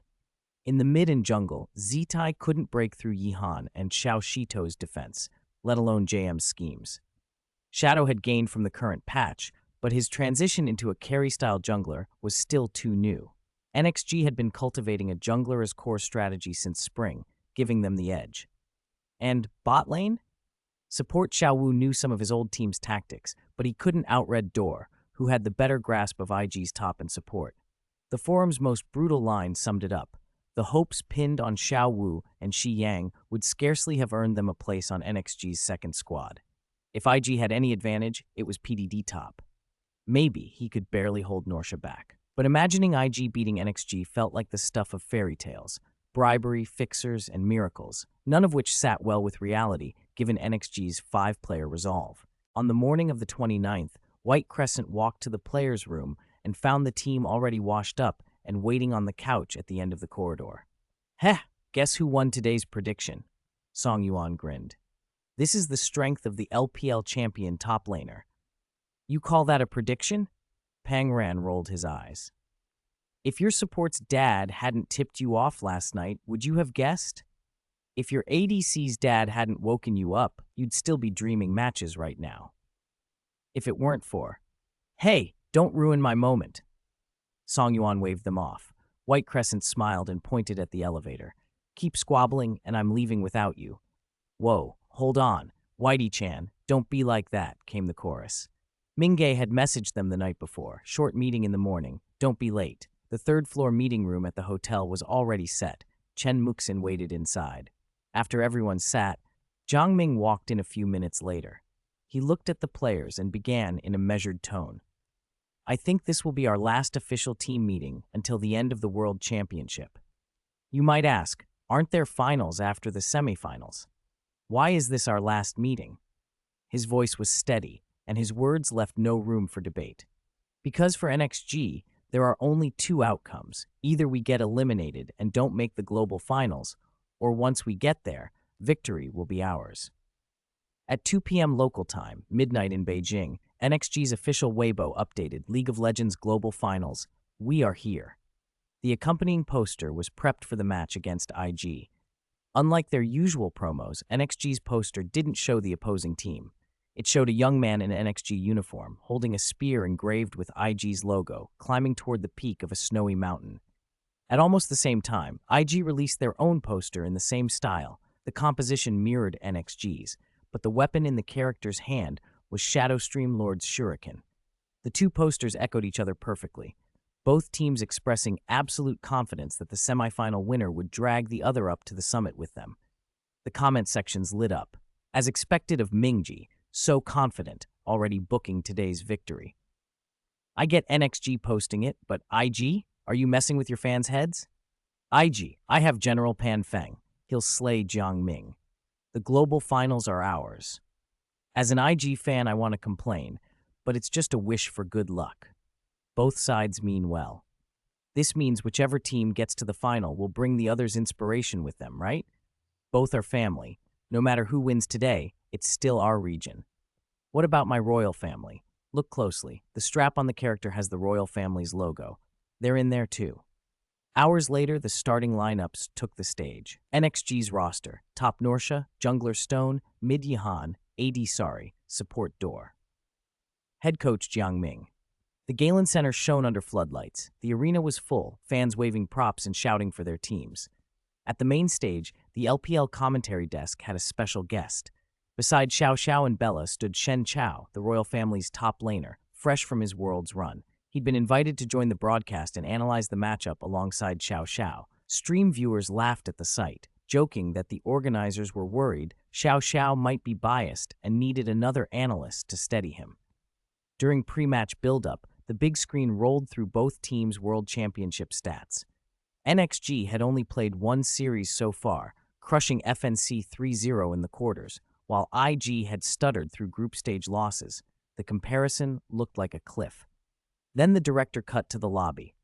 All right, ladies and gentlemen, both teams have officially entered the pick and ban phase. Our semifinal between NXG and IG is about to begin.